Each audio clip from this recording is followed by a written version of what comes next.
Tonight, you do not chase money. Tonight, you do not strain after it, call after it, plead with it, or follow it anxiously through the corridors of thought. Tonight, you lay down the hard little belief that your good is far away and must be captured by fear.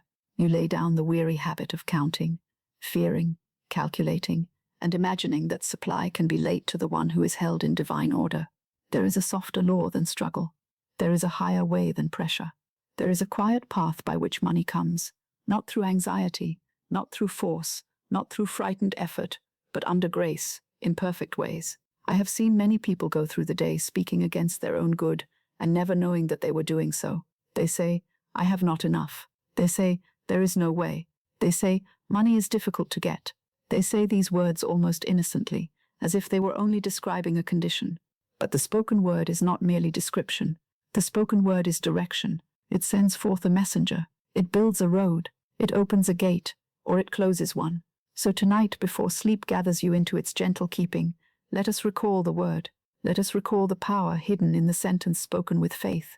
Let us recall that your word is your wand, and that the wand must not be turned against your own heart. During the day, the world may have seemed loud. Duties may have pressed upon you.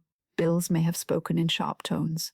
The thought of tomorrow may have pulled at you like a child crying in the dark. You may have wondered how a certain need would be met, how a certain door would open, how a certain sum would arrive, how a certain burden would be lifted. But I tell you gently, the burden is not yours to carry tonight. There is an infinite intelligence that knows the way where you see no way. There is an infinite spirit that is not confused by your confusion, not delayed by appearances, not frightened by figures on paper, not limited by the door you can see. The channel is never the source. The person is never the source. The circumstance is never the source. God is the source, and the source is never exhausted. Tonight, you are not here to persuade divine intelligence to be generous. You are here to remember that divine intelligence already is generous. You are not here to beg life to spare you. You are here to place yourself under grace, where your good comes to you cleanly, rightly, peacefully, and in perfect ways. Before you drift further into this quiet hour, make one small outer gesture that agrees with your inner decision. Subscribe to these teachings, not as a common action, but as a gentle sign that you are willing to return to words of faith instead of words of fear. Let it be your little yes to divine order, your quiet appointment with prosperity, your promise to feed the mind with truth before sleep. Subscribe now, if these words have found you at the proper hour, and let this simple act stand as a token that you no longer turn away from your own good. Now let the body soften, and let the mind become willing. Money comes to me under grace in perfect ways. Say it inwardly, not as one who is forcing a door, but as one who has remembered that the door is already known to infinite spirit. Money comes to me under grace in perfect ways. There is no harshness in this word. There is no greed in it. There is no fear in it. There is no grasping. It does not take from another. It does not disturb another's good. It does not demand that life move through one narrow channel chosen by anxiety. It simply gives the law its perfect instruction. It says, "Let my supply appear according to divine order. Let it come cleanly. Let it come rightly. Let it bless and not burden. Let it arrive in the way infinite spirit has selected." This is the meaning of under grace. It means you do not have to seize. You do not have to push. You do not have to lie awake making 100 little plans from fear. You do not have to command from tension or plead from weakness. You have only to speak the word of faith, bless the way, and rest. If a bill has troubled you, bless it now. Do not give it the power of fear. Say quietly, "This obligation is met under grace in perfect ways." If a delay has troubled you, bless it now. Do not call it failure. Say quietly, "Divine timing is working here, and no good thing can be withheld from me." If an empty purse, an uncertain income, or an unanswered question has troubled you, bless it now. Do not speak lack over it. Say quietly, "Infinite Spirit is my unfailing supply, and money comes to me under grace in perfect ways." Many lie down at night and rehearse the problem. They close their eyes, but they keep speaking fear.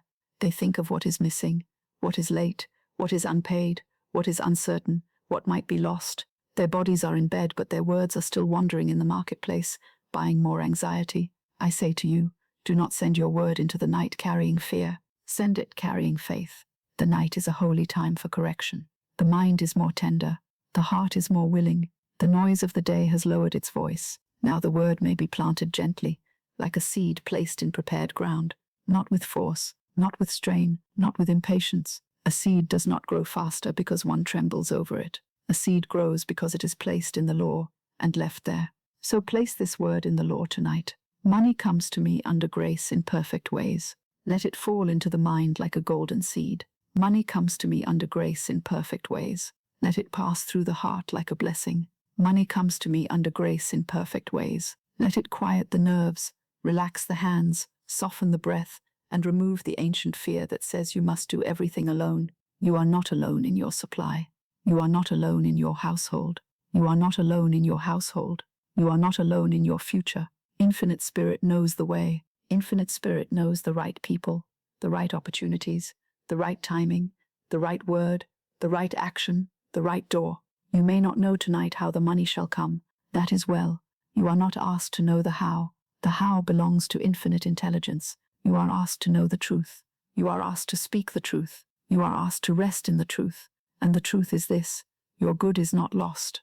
Your supply is not lost. Your prosperity is not wandering without a path. Your money, under grace, in perfect ways, has its road to you. It may come through a familiar channel, or through a channel you had not considered. It may come through work already begun, or through a new right action revealed in peace.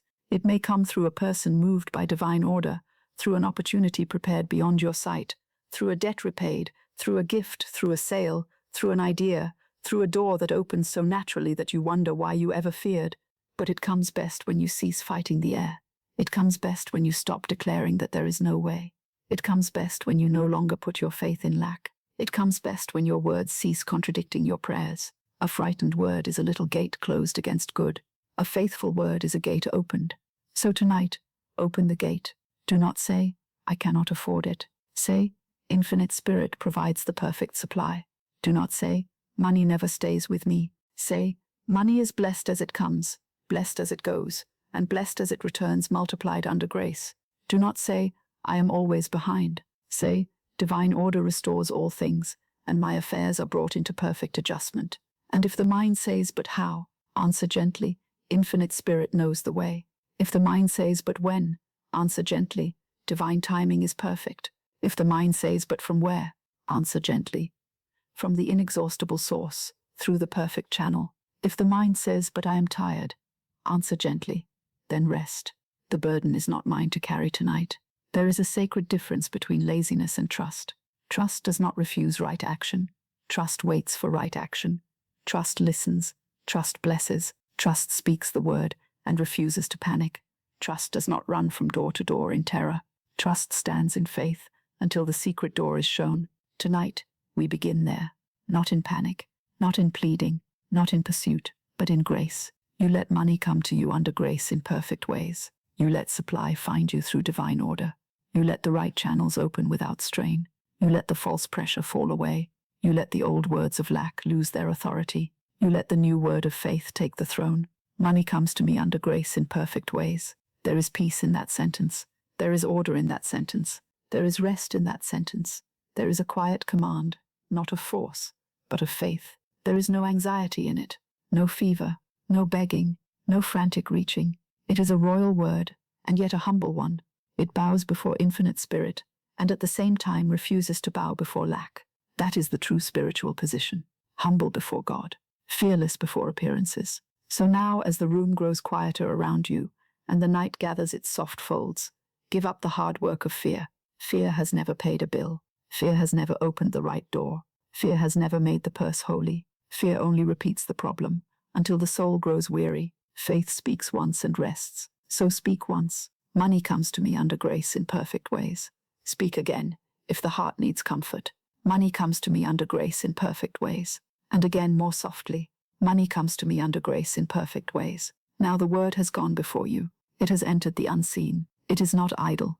No word of faith is idle. It is working in ways you cannot follow.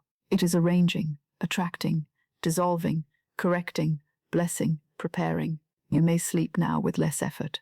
You may rest now with less fear. You may let the shoulders soften. You may let the hands open. You may let tomorrow belong to divine order. For tonight, you do not chase money. Tonight, you do not chase anything. You rest under grace. You are provided for under grace. You are guided under grace. And money comes to you under grace in perfect ways. Now listen softly, for there is a little door in every life, and that door is often opened or closed by a word. Many people search far and wide for the key to prosperity, and all the while the key is resting upon their own tongue. They look to circumstances, to people, to chances, to markets, to employers, to inheritance, to fortune, and to favor. They think their supply is hidden in some distant place, guarded by another person's decision. But I tell you, there is a law nearer than all these things. It is the law of the spoken word. Your word is your wand. I have said this often, and I say it again tonight with great tenderness, because many have used the wand against themselves and have not known it. They have not been wicked. They have not been foolish. They have simply been frightened. And fear, when it is allowed to speak, casts a shadow upon the path. When a person says, "I cannot afford it," she may think she is being sensible. She may think she is merely telling the truth of the moment. Yet the word does not remain in the moment. The word goes forth. It plants itself. It calls companions after its own kind. It says to life, "Close this door. Keep this good away. Make my world small." And life, obedient to the impress of the word, begins to arrange itself according to that command. When a person says, "Money never stays with me," she is not merely describing a purse. She is instructing the invisible. She is teaching her own expectation to refuse increase. She is telling money to come and go without blessing. She is making herself a poor host to prosperity. When a person says, "I am always behind," the word goes forward like a servant carrying the wrong message. It announces lack before the person arrives. It prepares delay. It prepares strain. It prepares the old familiar feeling of being pursued by obligation. But tonight, you are not to be blamed for any frightened word you have ever spoken. Blame is another burden, and we do not carry burdens into sleep. We correct gently. We withdraw the word. We speak again. Tonight, I withdraw every frightened word. Say it softly within yourself. Tonight, I withdraw every frightened word.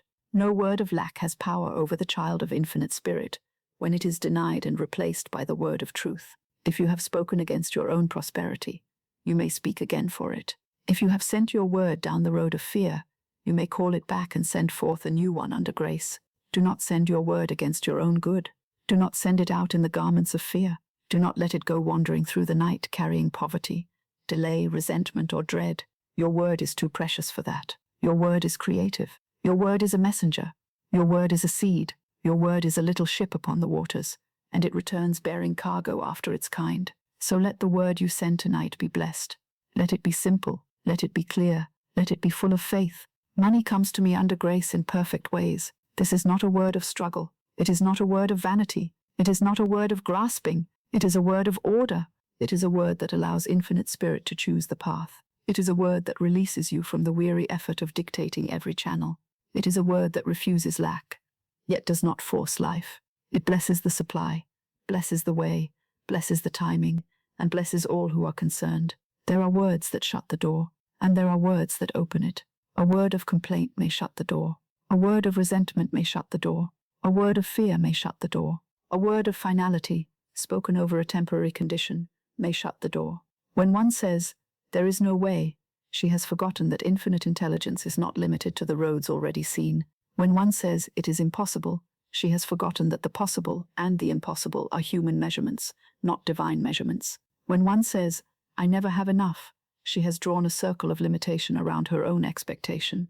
But a word of faith opens the door. A word of blessing opens the door. A word of divine order opens the door. A word spoken under grace opens the door. Say within yourself, with no effort and no strain, "Infinite Spirit is my unfailing supply." Let that sentence rest upon the mind as softly as a hand upon a troubled brow. Infinite Spirit is my unfailing supply. Never affirm lack when Infinite Spirit is your supply. Never give your voice to poverty when the source is inexhaustible. Never make a god of the empty appearance. Never bow before a figure, a delay, a letter, a bill, a silence, or a closed door. These things are not your master. They are passing forms. They may change in an hour. They may be dissolved by a right word, a right action, a divine appointment, a new channel, a sudden turn in the road. But the source remains. The source is not delayed. The source is not confused. The source is not frightened. The source is not dependent upon one person, one purse, one position, one business, one inheritance, one promise, or one circumstance. Infinite Spirit has ways you know not of, and so the word must be worthy of the source. If your source is infinite spirit, then your speech must not be the speech of defeat.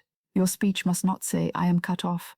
Your speech must not say, there is nothing for me. Your speech must not say, my good has passed me by. These are the words of a mind hypnotized by appearances. Tonight, the spell is broken. Tonight I speak only the desired good. Say it gently. Tonight, I speak only the desired good. This does not mean that you pretend with noise. It does not mean that you shout over your fear. It means that you choose the spiritual fact above the passing appearance. It means that you no longer give the condition the final word. It means that if a fear arises, you answer it with truth, not angrily, not anxiously, simply, quietly, faithfully.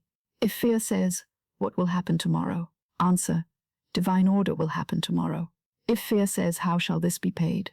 Answer, infinite spirit has already selected the perfect way. If fear says, there is no money, answer, there is no lack in divine mind, and my supply comes under grace in perfect ways. If fear says, I am alone, answer, I am guided, supplied, protected, and led. If fear says, this has gone on too long, answer, no delay can rob me of my divinely appointed good. In this way, the word becomes a lamp, not a sword of struggle, but a lamp. You are not fighting the night, you are lighting the room. One right word spoken in faith has more power than 100 anxious plans. One blessing has more power than an hour of complaint. One statement of divine order has more power than the old habit of rehearsing disaster. And yet, be gentle with yourself. The tongue has been trained by fear for many years in many lives. It repeats what it has heard. It borrows words from others. It listens to the marketplace, to the worried neighbor, to the frightened family, to the world that believes in shortage and calls it wisdom. But you are learning another speech now. You are learning the language of faith. You are learning the language of the kingdom.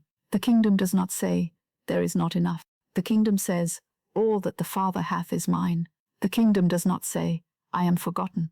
The kingdom says, my own comes to me under grace. The kingdom does not say, I must fight for my portion. The kingdom says, divine selection brings me what belongs to me by divine right. The kingdom does not say, money is hard. The kingdom says, money comes to me under grace in perfect ways. Let these words become familiar to you tonight. Let them be more familiar than fear. Let them be softer than fear, but stronger than fear. Fear often arrives loudly, but faith does not need to be loud. Faith has authority because it is aligned with truth. A frightened person may speak many words and feel weaker after each one, but a faithful person may speak one word and feel the whole inner world come to rest. That is the power of the right word. It gathers the scattered forces. It quiets the trembling thought. It turns the mind from the wilderness to the path. It reminds the soul that it is not abandoned in matter, but held in spirit. Now before sleep, review no old failure. Do not count the times money seemed late. Do not rehearse the disappointments. Do not tell the story of lack again. A story repeated becomes a garment worn. If you do not wish to live in that garment, do not put it on before sleep. Instead, tell the true story. Say, I have been supplied before, and I shall be supplied again. Say, the same infinite spirit that brought me through yesterday is arranging tomorrow. Say, my words are now servants of my good. Say, every word of fear is withdrawn, dissolved, and replaced by the word of faith. Say, money comes to me under grace in perfect ways.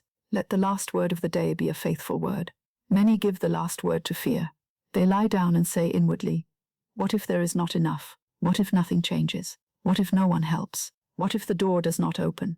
And then they ask why the night is restless. They have given the mind a bitter seed and asked it to produce peace. Tonight, give the mind a holy seed. Give it a word of supply. Give it a word of order. Give it a word of grace. Give it a word that infinite intelligence can use. Money comes to me under grace in perfect ways. Say it as if you were placing a letter into the hands of a faithful messenger. Money comes to me under grace in perfect ways. Say it as if the road already knows where to carry it. Money comes to me under grace in perfect ways. Say it as if the unseen has already begun to move. For the unseen does move. It moves first in thought, then in feeling, then in word, then in action, then in circumstance. The world does not always show the movement at once, just as the seed does not show its roots above the soil, but beneath the surface. Life obeys law. Let the law work while you rest. Do not pull up the seed with doubt. Do not say the word of faith and then follow it with 10 words of fear. If you catch yourself doing so, do not condemn yourself. Simply smile gently in the quiet of your own heart and say, I choose again. I choose again. I speak only the desired good. I do not send my word against my own good. I do not affirm lack when infinite spirit is my supply. I withdraw every frightened word. My word is my wand, and tonight I use it to bless. I bless my purse. I bless my work. I bless my home. I bless my obligations. I bless the money that has come. I bless the money that is coming. I bless the channels known and unknown. I bless the right people. I bless the right opportunities. I bless the secret door to success. I bless tomorrow before it arrives. This is a beautiful habit, to bless tomorrow before it comes. Most people meet tomorrow with suspicion. They stand at the gate and say, "What trouble have you brought me?" Then tomorrow answers according to the expectation. But you may stand at the gate tonight and say, "Tomorrow, you are blessed. You are filled with divine order. You bring me right action, right supply, right guidance, and right opportunities under grace in perfect ways." Then sleep becomes not an escape, but an agreement with good. You are not hiding from life when you sleep in faith. You are placing your affairs in higher hands. You are ceasing from the anxious manipulation of channels. You are allowing divine intelligence to adjust, arrange, inspire, and reveal. A word spoken in fear entangles. A word spoken in faith releases. A word spoken in lack contracts. A word spoken under grace expands. A word spoken with resentment clouds the way. A word spoken with blessing clears the way. So let the way be cleared tonight. Let every sentence that has bound you be unspoken in spirit. Let every careless phrase be cancelled by truth. Let every old declaration of lack lose its root. Let the mind grow quiet beneath the new word. Money comes to me under grace in perfect ways. It comes not by strain but by law. It comes not by fear but by faith. It comes not through confusion but through divine order. It comes not to harm another but to bless all concerned.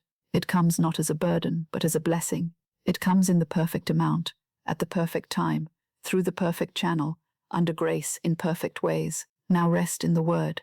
Do not improve it anxiously. Do not decorate it with fear.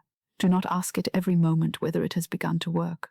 A word of faith must be trusted after it is spoken. Just as one sends a letter and allows the messenger to travel, so you send your word and allow the Lord to fulfill it. You need not follow it with trembling.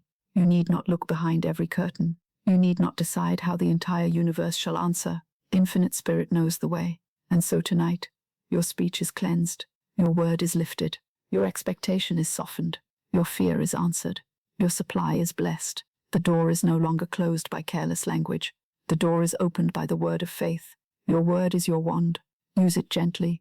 Use it faithfully. Use it before sleep. Use it to bless your money, your work, your opportunities, your home, your body, your future, and every path through which good may come. And when the old phrase rises, "I cannot afford it," let the new phrase answer, "God is my supply."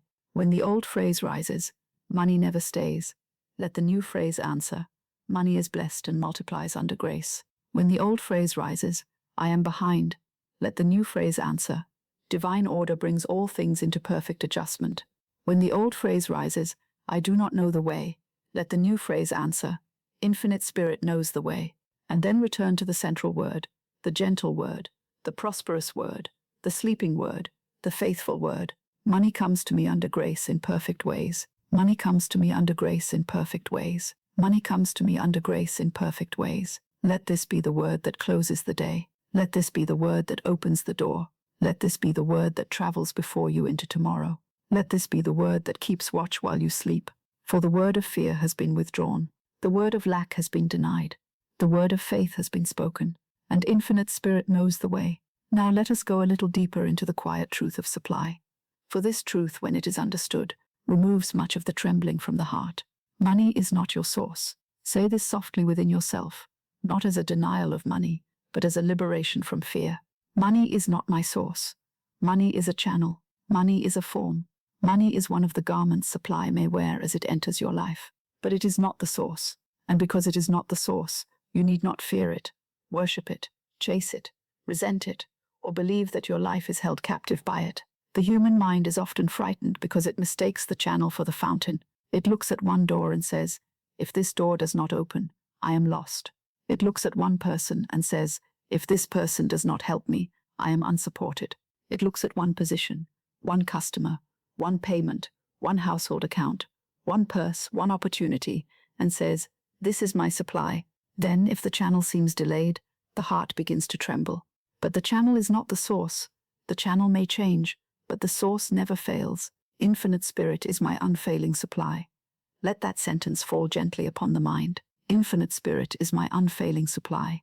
You are not dependent upon one door. You are not dependent upon one human decision. You are not dependent upon one visible road. You are not dependent upon one plan made by the anxious mind. Infinite Spirit has countless ways of bringing your good to you, and many of them are not yet visible to you. This is why I teach you not to force a channel. When a person tries to force supply through one narrow opening, she often blocks the greater good waiting at another door. She says, "It must come this way. It must come from this person. It must come at this hour. It must come through this arrangement."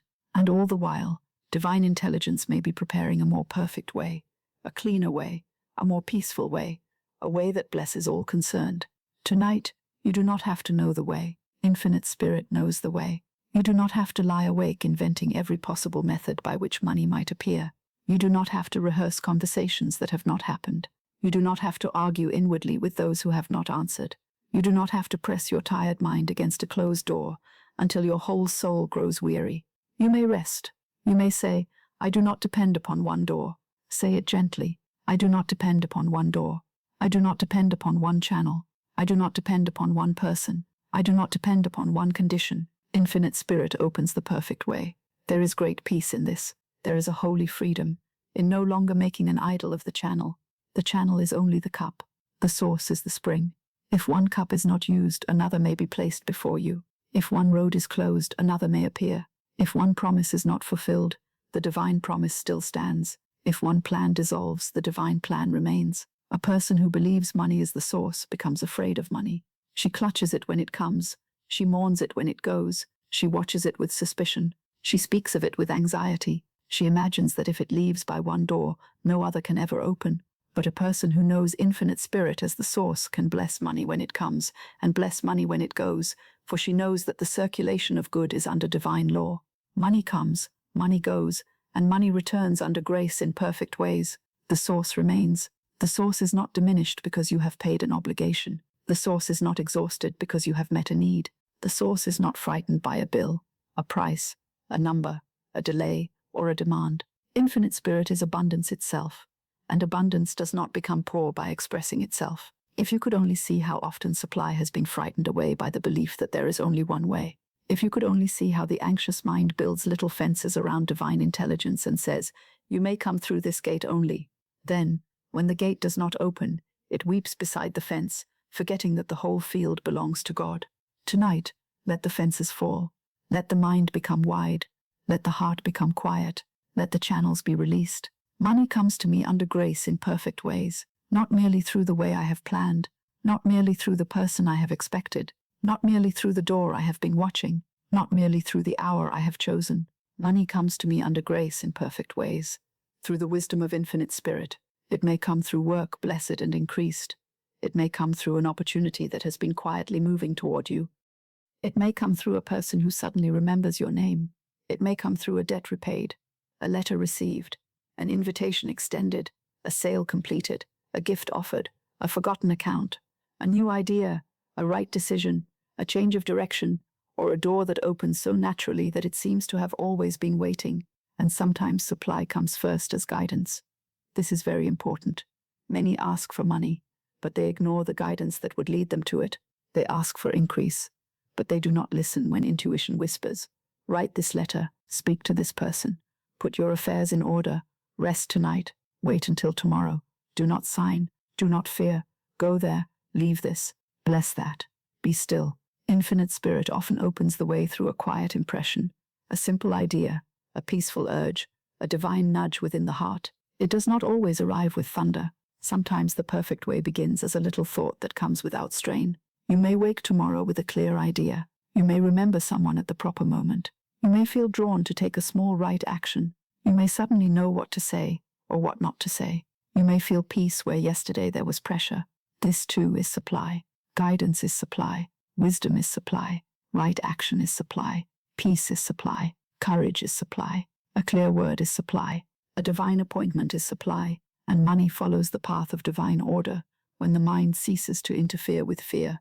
So tonight, do not say, "I do not know what to do," as though you were abandoned. Say instead, Infinite intelligence directs me clearly.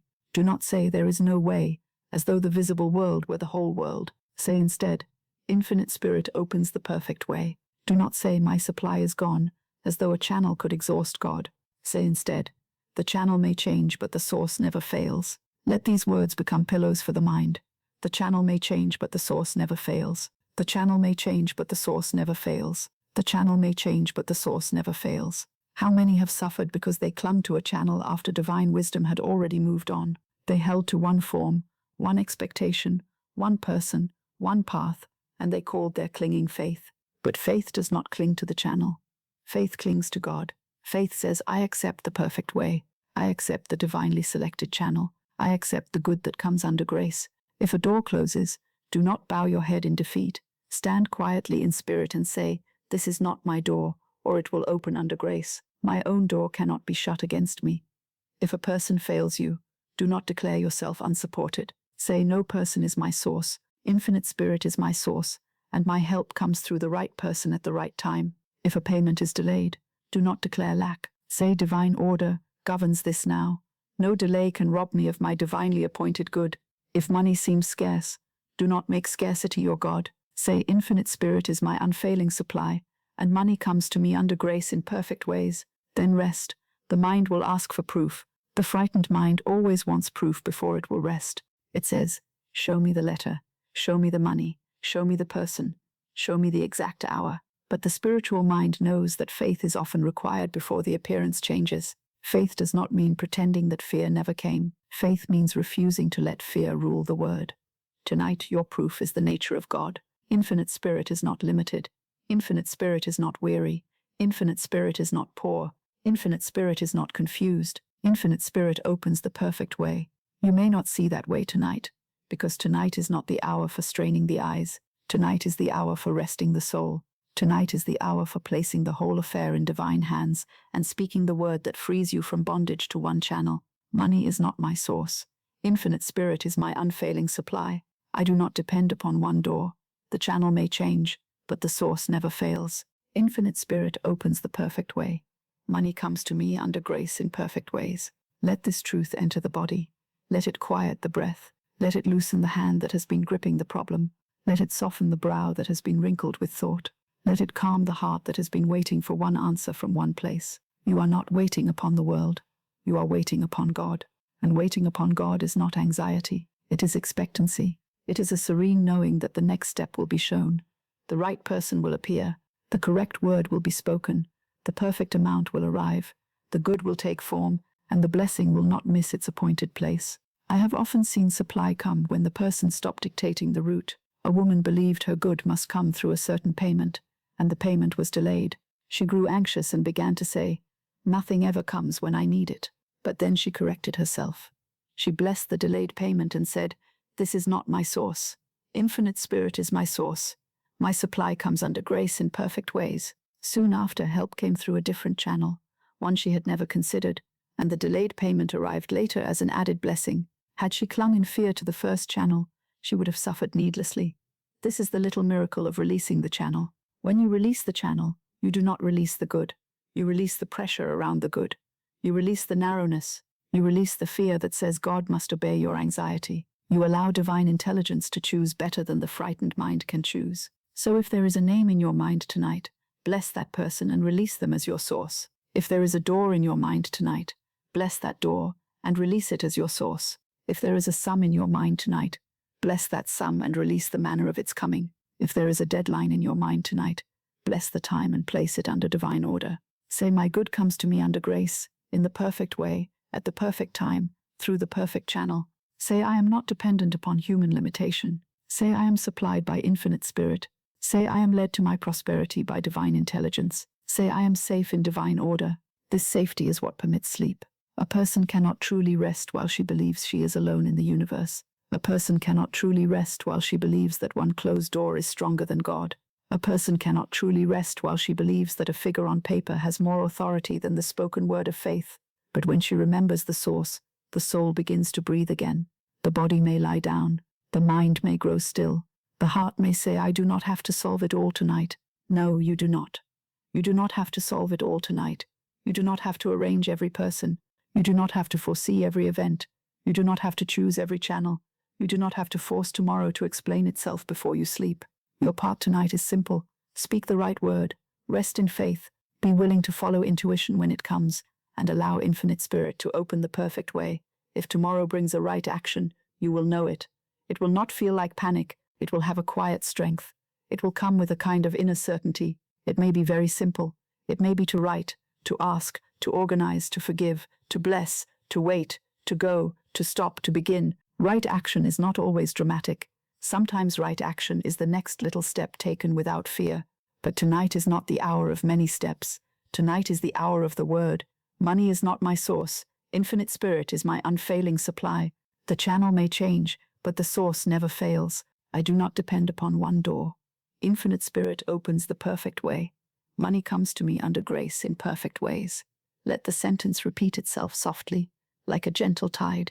Money comes to me under grace in perfect ways, not from strain, not from fear, not from one narrow door, not from human pressure, but from infinite spirit, through perfect channels, in perfect timing, under grace. Money comes to me under grace in perfect ways. The source is awake while you sleep. The source is active while you rest. The source is arranging what the mind cannot arrange. The source is opening what the hand cannot force. The source is supplying what fear cannot see. So release the channel, bless the channel, trust the source, and sleep in the knowledge that infinite spirit is your unfailing supply. Now let us rest for a little while upon the words under grace, for they contain a whole world of peace. Many desire money, but they desire it with fear. They desire it with haste. They desire it with a troubled heart. They say, I must have it now, and it must come through this person, and it must come by this road, and if it does not come in this way, I am lost. Then the desire, which should have been a prayer of faith, becomes a burden of pressure. But the divine way is not pressure. The divine way is grace, not by force, but under grace. Say this softly within yourself. Not by force, but under grace. There is a great difference between a thing forced and a thing divinely brought forth. A thing forced often carries strain with it. It may come with anxiety, with loss, with confusion, with resentment, with entanglement, or with a hidden price paid by the peace of the soul. But the good that comes under grace arrives clothed in order. It blesses. It does not bruise. It provides. It does not enslave. It lifts. It does not disturb. This is why I say, money comes to me under grace in perfect ways. Not merely money. Money under grace. Not merely increase. Increase in perfect ways. Not merely supply by any means. Supply through divine order, through clean channels, through right action, through right people, through right timing, through the wisdom of infinite intelligence. You do not want money that comes wrapped in fear. You do not want money that comes through confusion. You do not want money that comes by taking from another's good, or by forcing another's will, or by clinging to what divine wisdom has already released. You want the good that is yours by divine right, and what is yours by divine right cannot injure another, cannot rob another, cannot disturb another, and cannot arrive in a way that violates the law of love. I do not disturb another's good. Say it gently. I do not disturb another's good. My good comes to me under grace. This removes much anxiety from prosperity. Many people are afraid to desire abundance because they believe that if they receive more, someone else must receive less. But in the kingdom of God, there is no competition for supply. There is divine distribution. There is divine selection. There is divine adjustment. There is enough right good for every soul in the right place at the right time, in the right way. When your money comes under grace, it does not come by pushing another aside. It comes because a place has been prepared for it. It comes because there is a divine appointment between your need and the answering supply.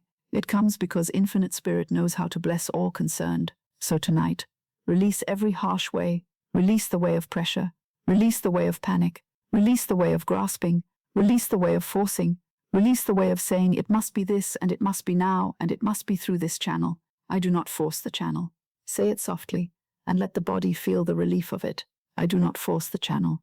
The channel belongs to divine intelligence. Your part is not to squeeze your supply through a door that is not yours. Your part is to speak the word of faith and stand ready for the perfect way. The anxious mind chooses quickly and often chooses narrowly. Infinite intelligence chooses perfectly. A person may try to force money through one road because that is the only road the eye can see. She may press upon a person, hurry a decision, bargain with fear, or lower her own peace to obtain an answer. Yet all the while, Another road may be quietly opening, a better road, a cleaner road, a road without strain, a road under grace. Do not be deceived by hurry. Hurry often wears the mask of necessity. It says, if you do not panic now, nothing will happen. But panic is not power.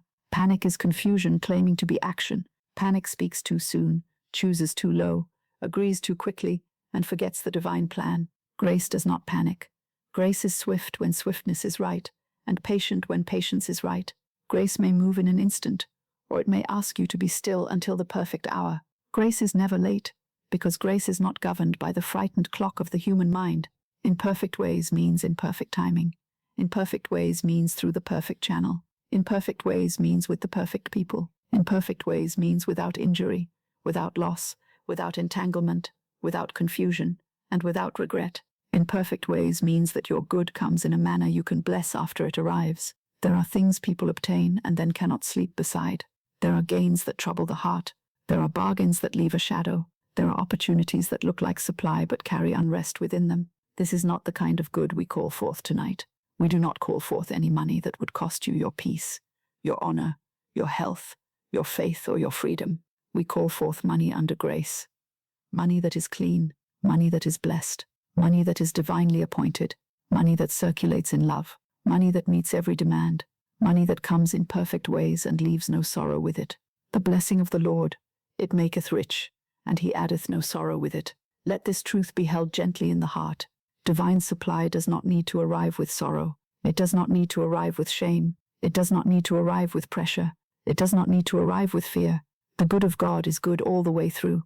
So when you say, money comes to me under grace in perfect ways, you are not merely asking for an amount. You are selecting a spiritual quality. You are saying, let my supply be governed by divine wisdom. Let it come without confusion. Let it come without fear. Let it come in the way that blesses me and blesses all concerned. Let no false channel deceive me. Let no anxious choice bind me. Let only the divinely appointed good remain. This is a powerful word. It protects you from false prosperity. It protects you from grasping. It protects you from forcing. It protects you from making money your master. It places money where it belongs, as a servant of divine order. Money is good when it is a servant. Money is troubling when it becomes a master. Under grace, money serves the divine plan. It provides comfort. It meets obligations. It opens ways. It supports right work. It blesses the home. It allows generosity. It gives freedom for right expression. It becomes a channel of order, beauty, service, and peace. And so you may desire prosperity without guilt when you desire it under grace. You may say, I accept my divine supply. You may say, I accept money in perfect ways. You may say, I accept abundance that blesses all concerned. You may say, what is mine by divine right comes to me blessed and multiplied. Let that sentence enter quietly. What is mine by divine right comes to me blessed and multiplied. Not taken, not forced, not stolen, not strained, not snatched from another, but received, blessed, multiplied, under grace. There is no need to envy another person's portion. Envy is a confession that one does not yet understand divine supply. If another receives good, bless it. If another prospers, bless it. If another door opens, bless it. Their good does not diminish yours. The sun does not grow poorer because it shines through many windows. Your window is known to infinite spirit. Your good knows your name. Your supply knows the road. And what belongs to you by divine right cannot be lost or withheld. If it appears to be delayed, bless the delay and call forth divine order.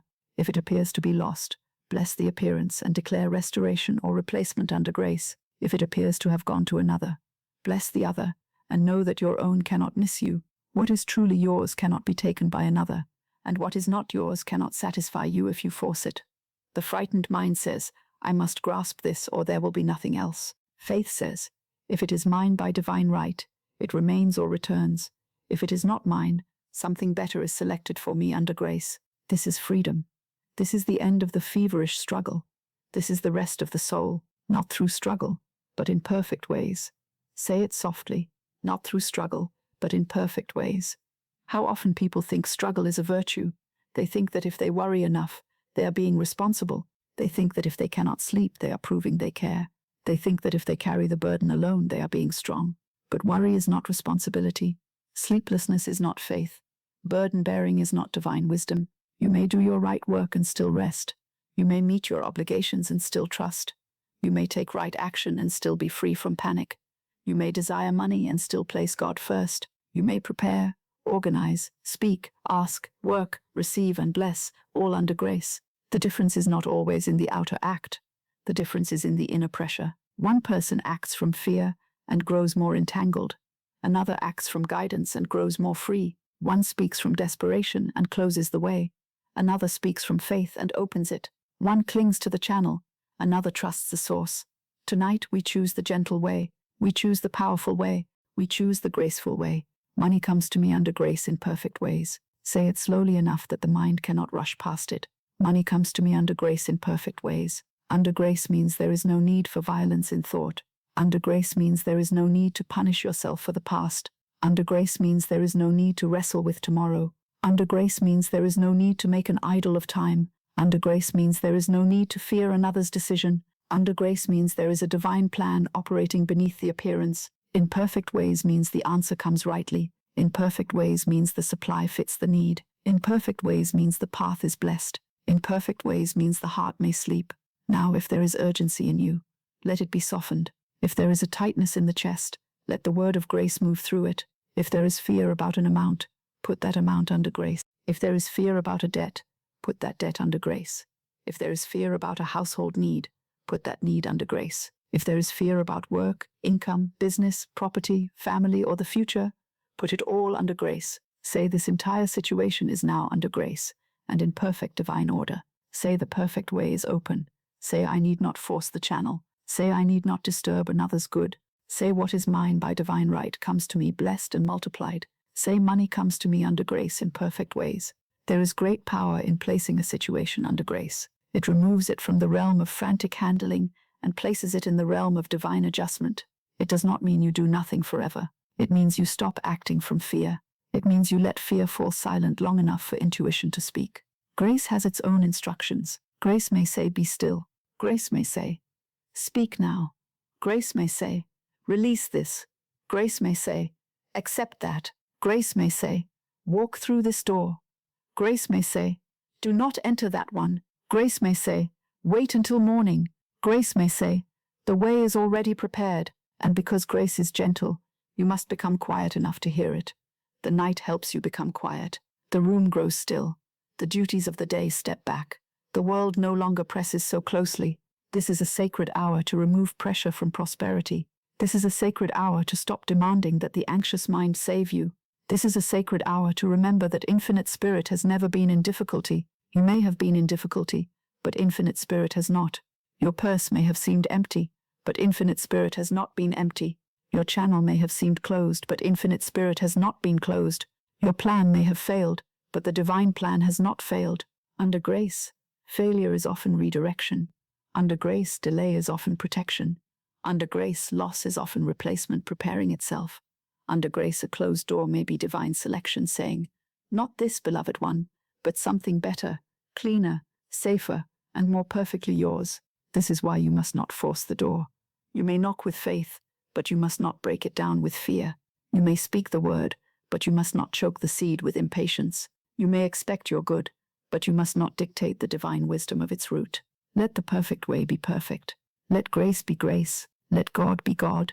And let money be a servant of the divine plan. Money comes to me under grace in perfect ways. Money comes without strain.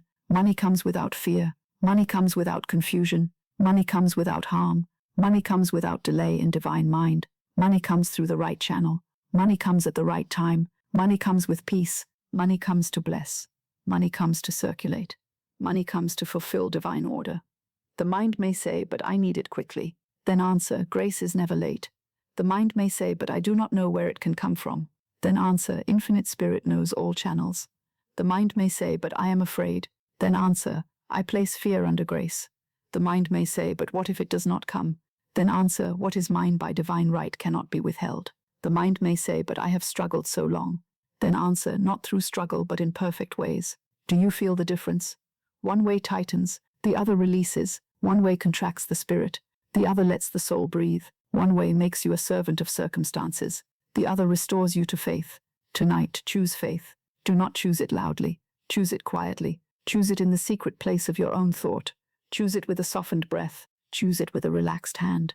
Choose it with the simple willingness to stop speaking against your good. Money comes to me under grace in perfect ways. This is enough for tonight. It is enough to place the matter under grace. It is enough to stop forcing the channel. It is enough to bless the way before you see it. It is enough to trust that the divine plan is not late. It is enough to know that your good can come without injury to another, without injury to yourself, without strain upon the heart, without confusion in the mind. What is yours by divine right comes to you blessed and multiplied. It comes under grace. It comes in perfect ways. It comes through infinite spirit, and you may rest now in the law that does not fail. Now, beloved one, there is a burden you were never meant to carry into sleep. There are burdens that belong to the hands for a little while. There is work to be done, a letter to be written, an account to be set in order, a right action to be taken when the hour comes. But there are other burdens the human mind takes upon itself and calls responsibility. It takes the fear of tomorrow. It takes the whole weight of supply. It takes the problem and turns it over and over, as if worry could polish it into an answer. But worry is not wisdom. Anxiety is not guidance. Fear is not faith. Tonight, you are not asked to carry the burden of money upon your heart. You are asked to cast it. I have taught that one may cast the burden upon the Christ within and go free. This is not a careless saying. It is a spiritual action. It means that the little personal will, tired and frightened, ceases trying to manage what belongs to divine intelligence. It means that you take the burden from the anxious mind and place it upon the power within that knows the way, sees the path, opens the door, and restores divine order. So tonight, say gently within yourself, I cast this burden of money upon infinite spirit. Do not say it with desperation. Say it as one who has found the proper place to lay down a heavy package. I cast this burden of money upon infinite spirit. And then say, I go free. I go free. Let those words move through you like a quiet release. I go free. Perhaps there has been a bill in your mind. Perhaps there has been a debt. Perhaps there has been a household need, a question about work, a fear of income, a concern for someone you love, a dread of the future, or the old painful thought, will there be enough? You may have carried it from morning to evening. You may have carried it while speaking to others. You may have carried it while eating, walking, resting, working, and trying to smile. And now the night has come, and still the burden asks to lie down beside you. But no, not tonight. Tonight, the burden does not sleep in your bed. Tonight, the burden is cast upon infinite spirit. Say, this bill is under grace. Say, this debt is under grace. Say, this need is under grace. Say, this fear is under grace. Say, this household is under grace. Say, this income is under grace. Say, this entire situation is under grace and in perfect divine order. And then release it. The frightened mind may try to pick it up again. It may say, but I must think about it. I must worry about it. I must solve it now. Answer gently, I need not solve tonight what infinite intelligence has already arranged. I need not solve tonight what infinite intelligence has already arranged. What peace there is in that word. You do not have to solve tonight what belongs to divine wisdom. You do not have to see every step before you sleep. You do not have to know how money shall arrive, through whom it shall come, by what road it shall travel, at what hour the door shall open. You do not have to make tomorrow confess its blessings before midnight. You may cast the burden and rest. The divine plan is already moving.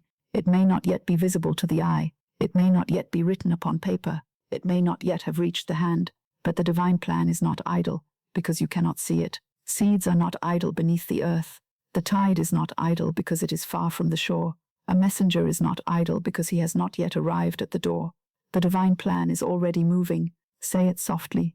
The divine plan is already moving. It is moving in right people.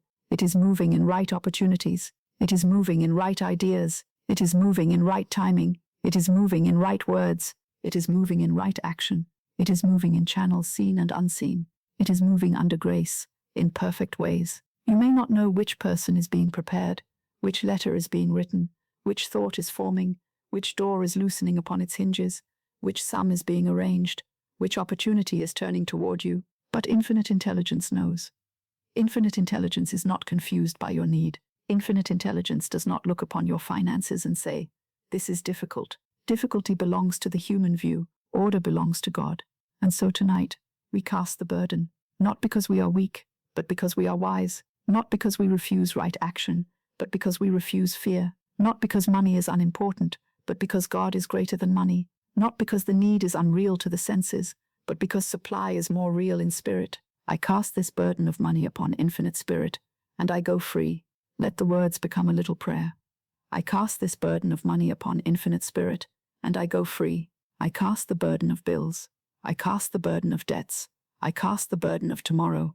I cast the burden of uncertainty. I cast the burden of fear. I cast the burden of not knowing how. I cast the burden of trying to force a channel. I cast the burden of believing I am alone. I cast this burden of money upon Infinite Spirit, and I go free. Now notice what happens when the burden is cast. The problem does not always vanish at once from the outer world, but it loses its throne in the inner world. It is no longer master. It is no longer the voice that rules the night. It is no longer permitted to command your body, tighten your breath, trouble your heart, and steal the holy hour of rest. You have placed it in higher hands. A burden in the human mind becomes heavier each time it is turned over in fear. A burden placed upon Infinite Spirit becomes subject to divine order. It is adjusted. It is dissolved. It is answered. It is transformed. It is shown in its right relation. It is no longer a mountain against you. It becomes a circumstance under God. This is the change we seek tonight. Not a frantic escape from money. Not a denial of duty, but a spiritual transfer of weight. The weight of supply belongs to the source. The weight of method belongs to divine intelligence. The weight of timing belongs to divine order. The weight of outcome belongs to grace. Your part is the word. Your part is faith. Your part is willingness. Your part is right action when it is shown. Your part is rest when rest is commanded by wisdom. I rest, and the perfect way is revealed. Say it gently. I rest, and the perfect way is revealed. How strange this may seem to the anxious mind. It says, if I rest, I will fall behind. But often one falls behind because one acts in fear and misses the quiet instruction. The mind that is exhausted cannot always hear intuition. The heart that is panicked cannot always recognize the right door. The person who runs in terror may pass by the very answer prepared for her. Rest is not always inaction. Sometimes rest is the very condition through which the answer can enter. I rest, and the perfect way is revealed. Perhaps after rest you will know what to do. Perhaps upon waking the thought will be clear. Perhaps the right word will come. Perhaps courage will return. Perhaps a decision will become simple. Perhaps an unexpected communication will arrive. Perhaps a new channel will open. Perhaps nothing outward will appear at once, but inwardly you will know that fear has lost its power. This too is a beginning. The first answered prayer is often peace. And peace is not small. Peace is a door. Peace is a sign that the soul has turned from the problem to the presence. Peace is the atmosphere in which divine ideas appear. Peace is the condition in which the word of faith takes root. So let peace come. Do not resist it by saying, I have no right to feel peaceful until the money appears. That is one of fear's cleverest arguments. It says you must not rest until everything is solved. But Spirit says, rest and the solution is revealed. Fear says, carry it until the answer comes. Spirit says, cast it and make room for the answer. Tonight choose Spirit. Choose the quiet law. Choose the higher instruction. I cast this burden of money upon Infinite Spirit, and I go free. If there is a particular sum that has troubled you, place it now under grace. Do not speak the number with fear. Speak over it with authority and peace. Say this amount is supplied under grace in perfect ways. Then let it go. If there is an obligation that has frightened you, place it now under grace. Say this obligation is met in divine order. Then let it go. If there is a person connected with your supply, bless that person and release them from being your source. Say Infinite Spirit works through the right person at the right time. I do not force any channel. Then let it go. If there is a fear about the future, place the future under grace. Say my future is in divine order. I am guided, supplied, protected, and blessed. Then let it go. Again and again let it go. Not because you do not care, because you trust. There is a holy art in letting go. It is not indifference. It is not weakness. It is not forgetting. It is the refusal to make fear the keeper of your affairs. It is the decision to stop wrapping the problem in anxious thought and to place it where divine intelligence can work without the interference of panic. Many say they have cast the burden, but immediately they take it back. They pray, and then they worry. They affirm, and then they complain. They say, God is my supply, and then they whisper, but there is no way. This is like placing a letter in the hand of a messenger, and then snatching it back before he reaches the gate. Tonight, let the messenger go. Let the word go forth. let the burden remain where you have placed it. If fear reaches for it, say gently, "No, this has been cast upon infinite spirit." If worry reaches for it, say, "No, the divine plan is already moving." If the mind demands an explanation, say, "No, I need not solve tonight what infinite intelligence has already arranged." If the body feels the old tension, say, "No, I go free, I go free, I go free, I go free, I go free." Let those words pass through the shoulders, the hands, the heart, the mind. I go free. You are free from the false belief that you must be the source. You are free from the false belief that worry is protection. You are free from the false belief that one closed door can defeat divine supply. You are free from the false belief that fear is necessary. You are free to sleep under grace. You are free to receive in perfect ways. You are free to bless money and let it come. You are free to trust that what belongs to you by divine right cannot be lost, stolen, delayed beyond its season, or withheld by human limitation. I cast this burden of money upon infinite spirit, and I go free. Money comes to me under grace in perfect ways. The two statements belong together. First, the burden is cast. Then the blessing is spoken. First, the weight is released. Then the word of supply is planted. First, the mind ceases from struggle. Then faith takes its rightful place. I cast this burden of money upon infinite spirit. Money comes to me under grace in perfect ways. I go free. I rest. The perfect way is revealed. Let the night become a sanctuary now. Let no anxious procession of thoughts march through it. If they come, bless them and send them away. Say, "This matter is already under grace." If a memory comes of old lack, say, "That is not my word tonight." If a picture comes of future trouble, say, "That is not my picture tonight." If the old habit of fear begins to speak, answer it with the wand. Your word is your wand. Use it now. I cast this burden upon infinite spirit. I go free. The divine plan is already moving. My supply is in divine order. Money comes to me under grace in perfect ways. There is no need to repeat the problem. God has heard the word of faith. There is no need to explain the fear again. Infinite intelligence knows the need before you describe it. There is no need to remain awake as though your sleeplessness were a payment toward the answer. Sleep is not neglect when the burden has been cast. Sleep is trust. Sleep says, "I have placed this in higher hands." Sleep says, "I am not the source." Sleep says, "I do not force the channel." Sleep says, "Infinite Spirit knows the way." Sleep says, "The divine plan is moving while I rest." So now let the burden fall from the mind like a cloak that has grown too heavy. Let it fall from the heart. Let it fall from the hands. Let it fall from the future. Let it fall from the night. You do not take it with you into sleep. You take the word of faith. Money comes to me under grace in perfect ways. You take the word of release. I cast this burden of money upon infinite spirit. You take the word of freedom. I go free. You take the word of trust. The divine plan is already moving. You take the word of rest. I rest, and the perfect way is revealed. Now all is placed where it belongs. The burden is with infinite spirit. The method is with infinite intelligence. The timing is with divine order. The supply is under grace. And you, dear one, are free to sleep. Now let us bless money, instead of fearing it. For many have made money a thing of dread. They speak of it as though it were an enemy standing at the door. They think of it with tension. They receive it with fear of losing it. They spend it with sorrow. They look upon a bill as though it were a curse, and upon an obligation as though it were an accusation. In this way, they fill the whole subject of money with resistance, and then wonder why prosperity does not move freely through their lives. Money is not to be feared. Money is not to be hated. Money is not to be worshipped. Money is to be blessed. When money comes, bless it. When money goes, bless it. When a bill appears, bless it. When an obligation is met, bless it. When work is offered, bless it. When work is delayed, bless the delay and call forth divine order. When a payment is received, bless it. When a payment is sent, bless it. When a door opens, bless it. When a door closes, bless the door, and know that the right one opens under grace. I bless the money that comes, say it softly. I bless the money that comes. I bless the money that goes, say it again, with peace. I bless the money that goes. This is the beginning of prosperity consciousness. Not clutching, not grieving, not trembling.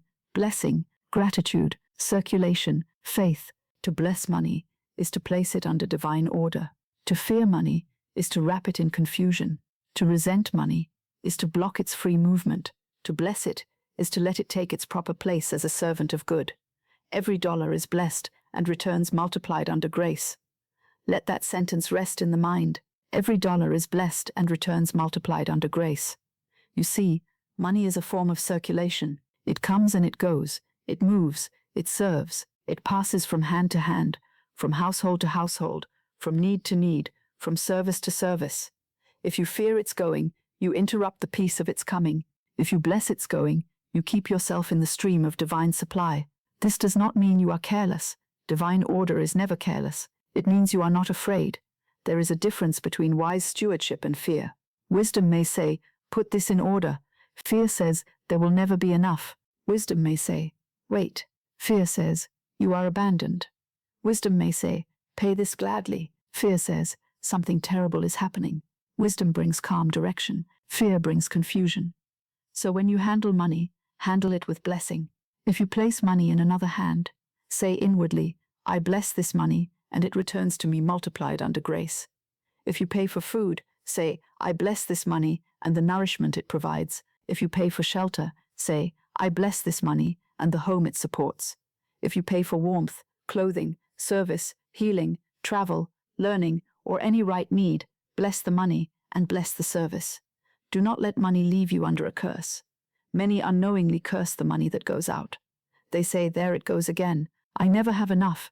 Everything costs too much. Money disappears from me. Then they send their money forth wearing the garment of complaint. They send it into the world as though it were a deserter. And because the word is a law in their own consciousness, they continue to experience money as something that escapes. But the one who understands the law says, I bless this money, it goes forth to bless, and it returns to me blessed and multiplied. That is a different word. That is a different spirit. That is a different road. Every dollar is blessed and returns multiplied under grace. Let even the word dollar be softened in your mind. Do not think of it harshly. Do not think of it as something absent. Do not think of it as something difficult. Think of it as one little servant in the great household of divine supply. Bless it as it comes. Bless it as it goes. Bless its increase. Bless its circulation. Bless its return. Now let us speak of bills, for many lie down at night and feel a tightening of the heart when they remember them. A bill is not your enemy. A bill is often evidence that something has served you. Light has been given. Shelter has been provided. Food has been received. A garment has been worn. A service has been rendered. A need has been answered. When you look upon a bill only with fear, you forget the service behind it. You see only the demand, and not the blessing already received. So say, I do not fear my bills. I bless them as evidence of services rendered. Say it quietly. I do not fear my bills. I bless them as evidence of services rendered. This does not mean you ignore the bill. It means you remove fear from it. You no longer allow it to stand before you as a giant. You place it under grace. You say divine supply meets every demand. You say this obligation is met under grace in perfect ways. You say the money to meet this need comes through divine order. A woman once sat at her little table in the evening, and before her were several accounts. Her first thought was the old thought, I cannot pay. And as she thought it, she felt the familiar chill of lack moving through her. But then she remembered the law of the word. She remembered that her word was her wand. She lifted her thought and said, No, I do not send my word against my good. Then she placed her hand lightly upon the accounts and said, I bless these obligations and give thanks that they are met under grace in perfect ways. There was no noise in this act, no drama, no struggle, only a change of dominion. The bills were no longer rulers, fear was no longer the interpreter. Divine supply had been called forth. She went to sleep in peace, and in the days that followed, the way opened, not always as she had imagined, but in a perfect way.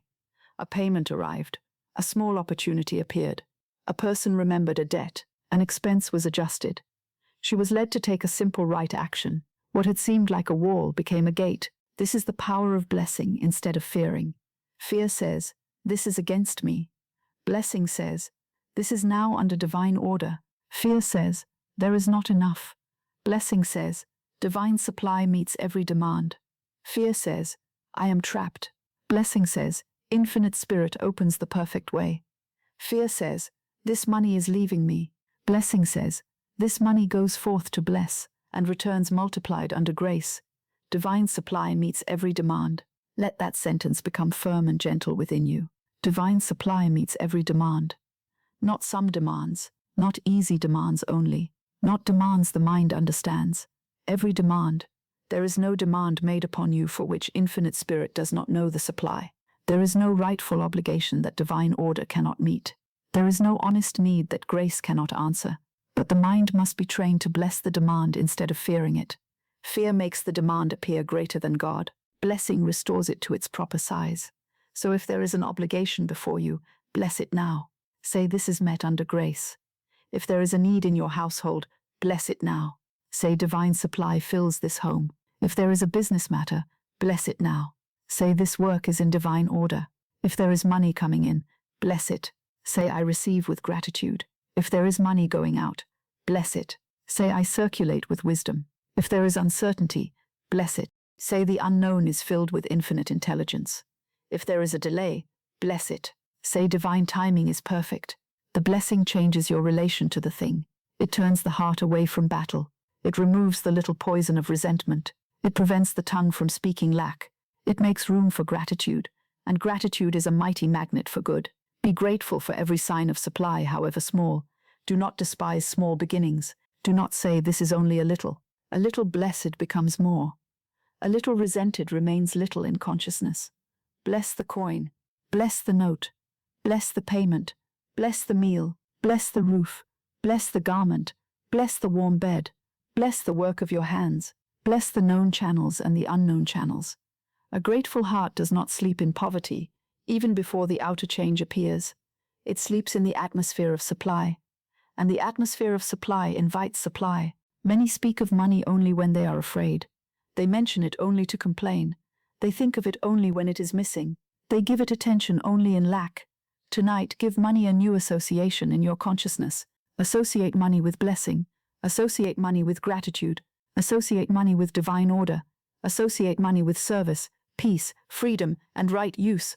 Say, money is a blessed servant in my life. Say, money serves divine order. Say, money comes to me under grace in perfect ways. Say, money goes forth to bless and returns multiplied. Say, I am a wise and grateful steward of divine supply. Do not be afraid to bless prosperity. Spiritual people sometimes fear prosperity because they confuse money with greed. But greed is fear in another form. Greed says, I must take and hold because there is not enough. True prosperity says, God is my source, and I receive and circulate under grace. Greed clutches. Prosperity blesses. Greed fears loss. Prosperity trusts circulation. Greed worships money. Prosperity places money under God. So bless your prosperity without shame. Bless the money that supports your home. Bless the money that buys your bread.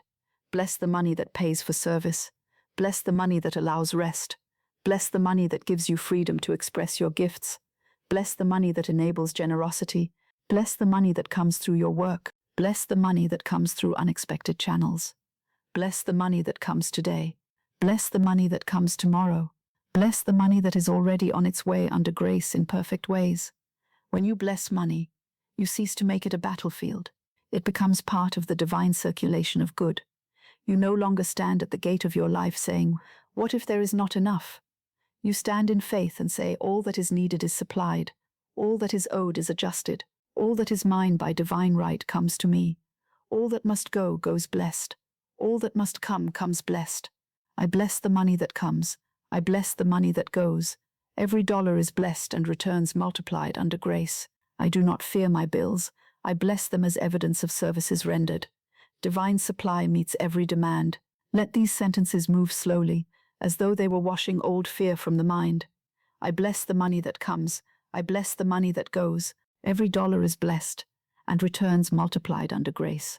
I do not fear my bills. I bless them. Divine supply meets every demand. The old mind may say, but I have feared money for so long.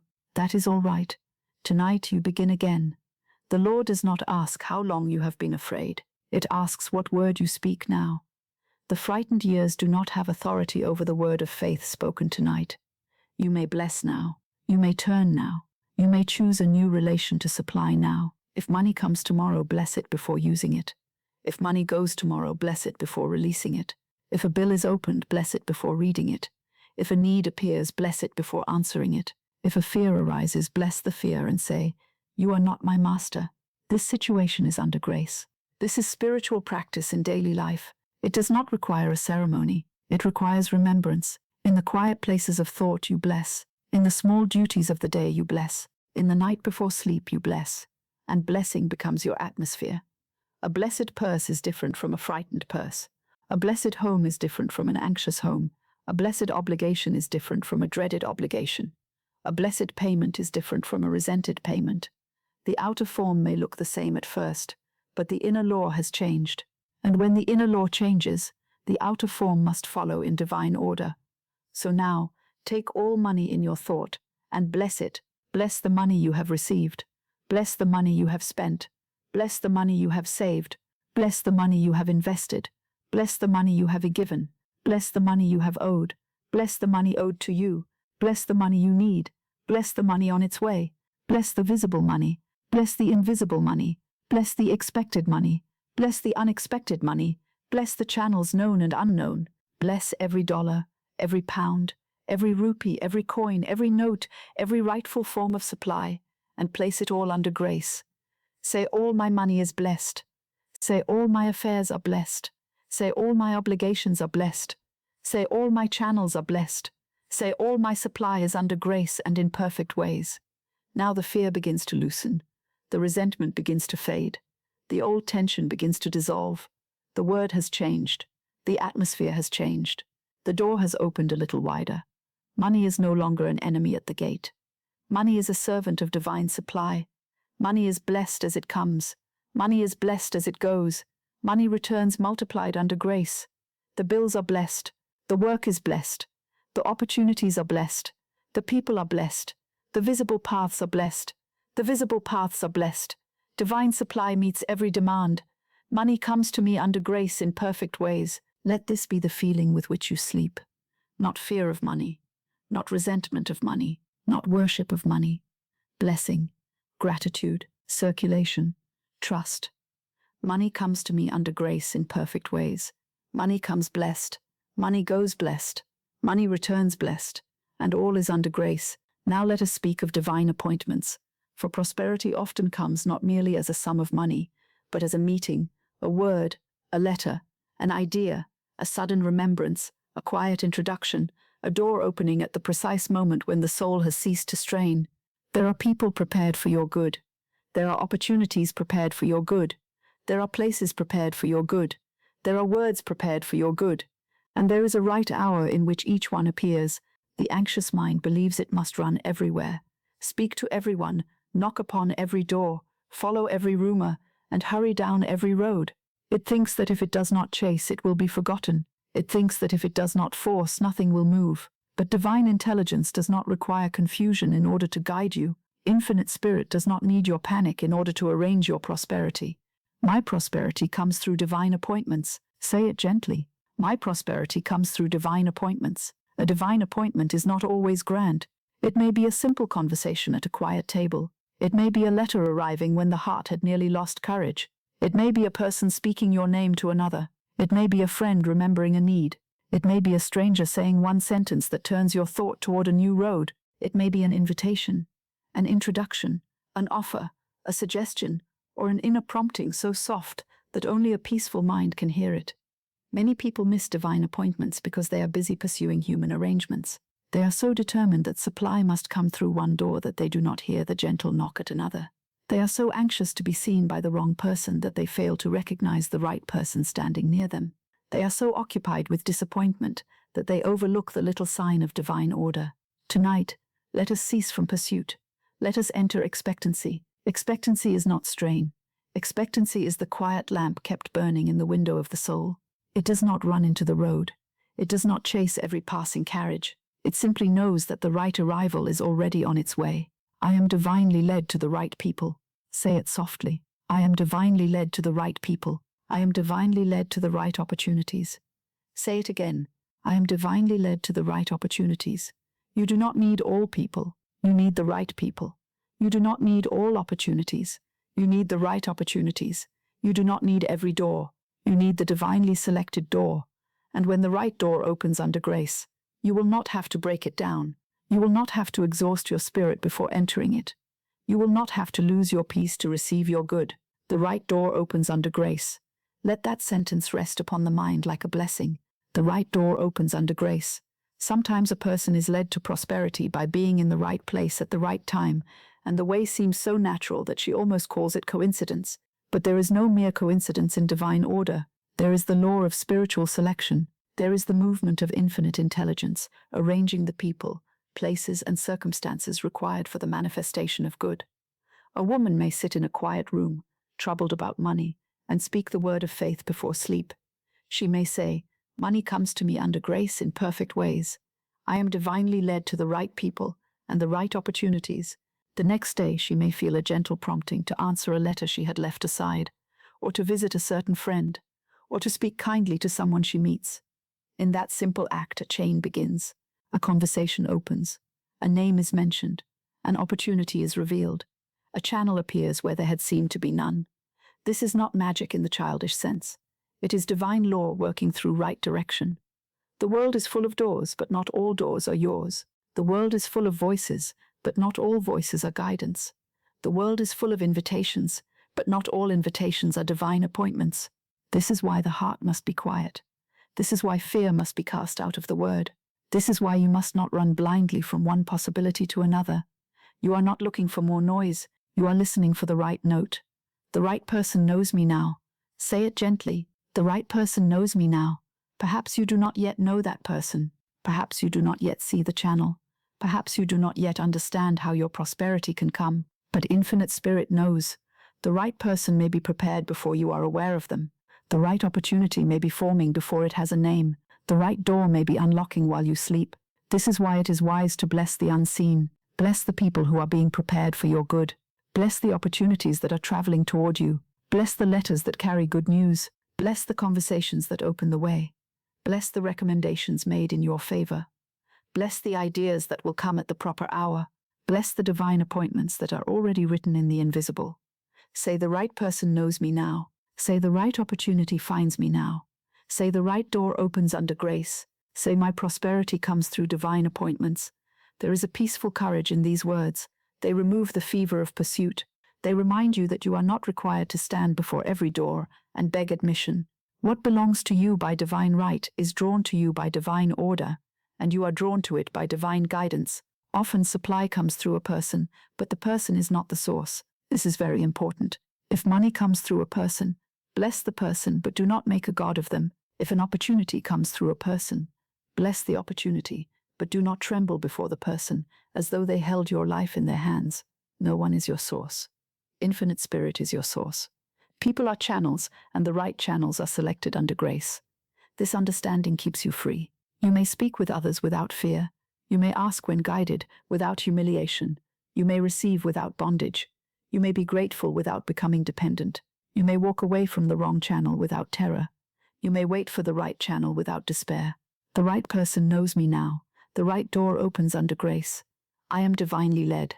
Let these words calm the old impulse to chase.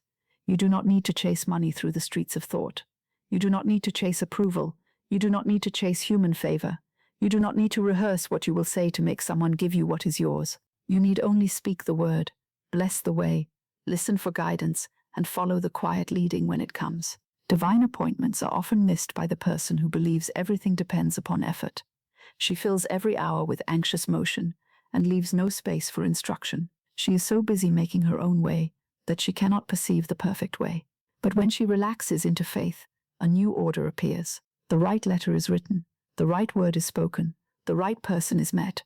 The right thought comes. The right timing reveals itself. This is not passivity. It is poise.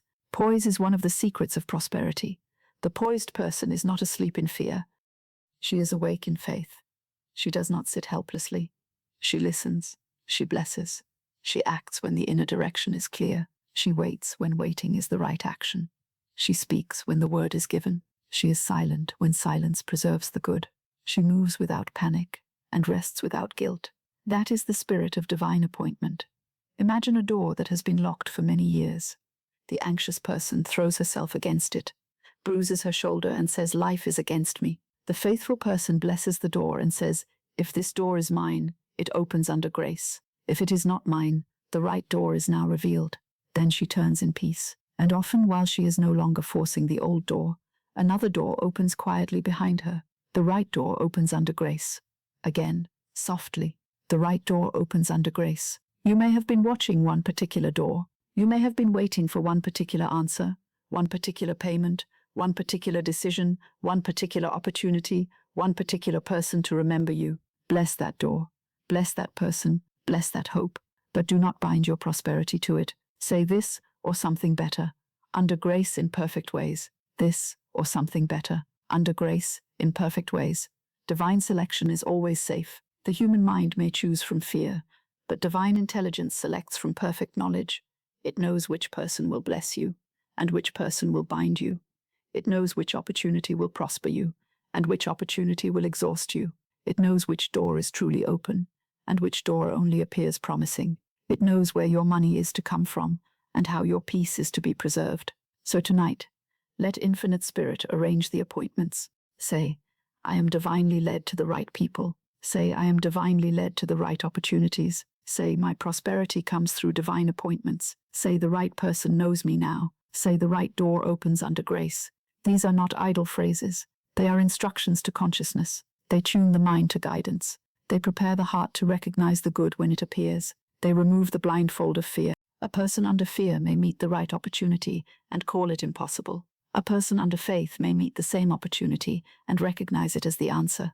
A person under fear may receive guidance and dismiss it as too simple.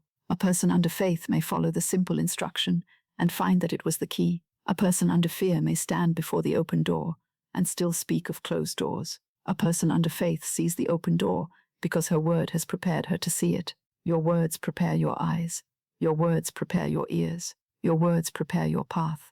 If you say no one helps me, you may not notice the helper. If you say there are no opportunities, you may pass by the opportunity. If you say nothing ever happens for me, you may fail to recognize the first little sign of change.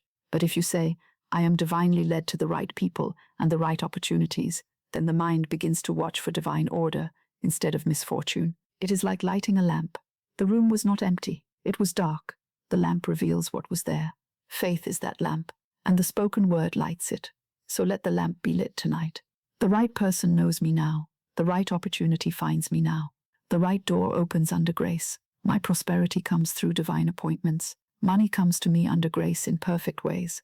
Perhaps even now, while you are growing quiet, the unseen order is moving. A thought may be forming in someone's mind. A letter may be on its way. A conversation may be arranged. A memory may be stirred. A door may be opening. A delay may be turning into protection. A disappointment may be making room for a blessing. A path may be clearing that you could not clear by force. You need not know all this tonight. You only need to trust that divine intelligence knows how to bring together what belongs together. The right person and the right need. The right opportunity and the right gift. The right word and the right ear. The right door and the right hour. The right money and the right channel. The right action and the right peace. All of this is included in divine appointments. When you awaken, do not rush into the day as though you were abandoned. Wake with expectancy. Say, I am divinely led today. Then listen. A name may come. A small action may present itself. An old task may ask to be completed. A new idea may quietly appear. A conversation may unfold. A path may open without strain. Follow the peaceful leading. Not every impulse is guidance. Fear pushes. Guidance leads. Fear shouts, now, now, now, or all is lost. Guidance says, this is the way. Fear tightens the body. Guidance brings a steady feeling, even when the step requires courage. Fear is frantic. Guidance is clear, so learn to know the difference. Tonight, as you sleep, ask not for restless ambition, but for divine direction. Say, Infinite Spirit, lead me to the right people. Say, Infinite Spirit, lead me to the right opportunities. Say, Infinite Spirit, open the right door under grace. Say, Infinite Spirit, let my prosperity come through divine appointments. Then rest. The appointments are not late. The right people are not lost. The opportunities are not wandering without order. The door is not hidden from God. Your good is not confused about where to find you. There is an order beneath the surface of life. There is an intelligence arranging what the senses do not yet see. There is a mercy that prevents you from entering wrong doors. There is a wisdom that draws you toward right ones. There is a law that brings together those who belong together for the fulfillment of the divine plan. Let that law work tonight. Do not interfere with it by worry. Do not delay it by declaring there is no way. Do not cloud it by resenting the people who did not help you. Bless them and release them. They are not your source. The right person knows me now. Bless the doors that closed. They are not your prison. The right door opens under grace. Bless the opportunities that passed. They are not your loss. I am divinely led to the right opportunities. Bless the money that seemed delayed. It is not your master. Money comes to me under grace in perfect ways. Now the heart can become quiet again. The day's pursuit can end. The mind need not knock on 100 doors before sleeping. The soul may rest in the knowledge that divine appointments are being arranged with more precision than human effort can command. I am divinely led to the right people. I am divinely led to the right opportunities. My prosperity comes through divine appointments. The right person knows me now. The right door opens under grace. Money comes to me under grace in perfect ways. Let these words accompany you gently into sleep. Let them remove the loneliness from prosperity. You are not wandering alone through a world of closed doors. You are moving through divine order. You are being led. The right people are being led. The right opportunities are being led. The right money is being led. All that belongs together is being gathered under grace. And when the hour is right, the appointment appears, quietly, naturally, blessedly, in perfect ways. Now we come to a very quiet law, and yet it is one of the strongest laws in the world of spirit. I resist nothing. Say it softly, as though you were laying down a sword you no longer need. I resist nothing. This does not mean that you surrender your good. It does not mean that you become weak. It does not mean that you allow disorder to rule your life. It means that you cease fighting appearances with fear. It means you stop giving a condition more life by resisting it with panic, anger, and despair. It means you no longer stand before a temporary circumstance and say, "You are stronger than God." Resistance often looks like responsibility, but it is only fear with a determined face. A person resists a bill by hating it. She resists a delay by trembling over it. She resists a closed door by pushing against it with all her mental force. She resists uncertainty by imagining every sorrow that could come. And in resisting, she fastens her thought to the very thing she wishes to be free from. But non-resistance opens the way. Non-resistance says, "I bless this situation," and call forth divine order. Say it gently, "I bless this situation," and call forth divine order. To bless a situation is not to call confusion good. It is to call God into the confusion. It is to refuse to let fear name the circumstance. It is to say, "This too must come under divine law. This too must be adjusted. This too must serve the divine plan, or pass out of my life." When a payment seems delayed, the old mind says, "It is late. I am forgotten. My good is withheld." The old mind becomes restless and resentful. It speaks against the person, against the circumstance, against the hour, against itself. But the spiritual mind says, "This delay is not delay. Divine order is at work. This delay is not delay. Divine order is at work." That sentence is a key. It takes the situation out of the hands of panic and places it under grace. It does not deny that the senses see waiting. It denies that waiting has power to rob you of your good. It denies that time can defeat divine timing. It denies that a human appearance can overthrow the law of perfect supply. No delay can rob me of my divine good. Let that move through you quietly. No delay can rob me of my divine good. If your good is truly yours by divine right, it cannot be late in the divine mind. It cannot be lost in the divine plan. It cannot wander so far away that infinite spirit cannot bring it to you. The hour may not be the hour your anxiety selected, but grace has an hour of its own, and that hour is perfect. What belongs to me by divine right cannot be lost. Say it slowly. What belongs to me by divine right cannot be lost. This is the foundation of non-resistance. If you believe your good can be stolen by every passing appearance, you will resist everything. You will resist people. You will resist delays. You will resist silence. You will resist bills. You will resist the future. You will resist even the very channels through which your good might come, because fear will have made you suspicious of life. But if you know that what belongs to you by divine right cannot be lost, you become calm, you become poised, you become receptive, you stop wrestling with the shadows. You stop making every circumstance into an enemy. You bless the situation and call forth divine order. I resist nothing. I bless this situation and call forth divine order. No delay can rob me of my divine good. What belongs to me by divine right cannot be lost. I stand still and see the salvation of the Lord. There is great power in standing still when the soul is tempted to run in fear. Standing still does not mean doing nothing forever. It means refusing to act from panic. It means waiting until the right action is revealed. It means allowing the storm of thought to pass so the voice of intuition may be heard. Many wrong actions are taken because a person cannot bear the feeling of uncertainty. She rushes to fix, to force, to speak, to agree, to plead, to borrow trouble from tomorrow. She acts not because she is guided, but because she is afraid to be still.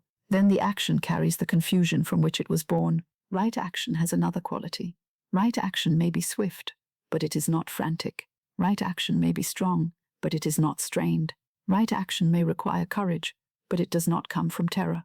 Right action follows the word of faith. So when a financial condition troubles you, do not resist it with panic. First bless it. Place it under grace. Speak the word, then wait for direction. Say, I bless this account. Say, I bless this delay. Say, I bless this obligation. Say, I bless this unanswered matter. Say, I bless this appearance, and call forth divine order.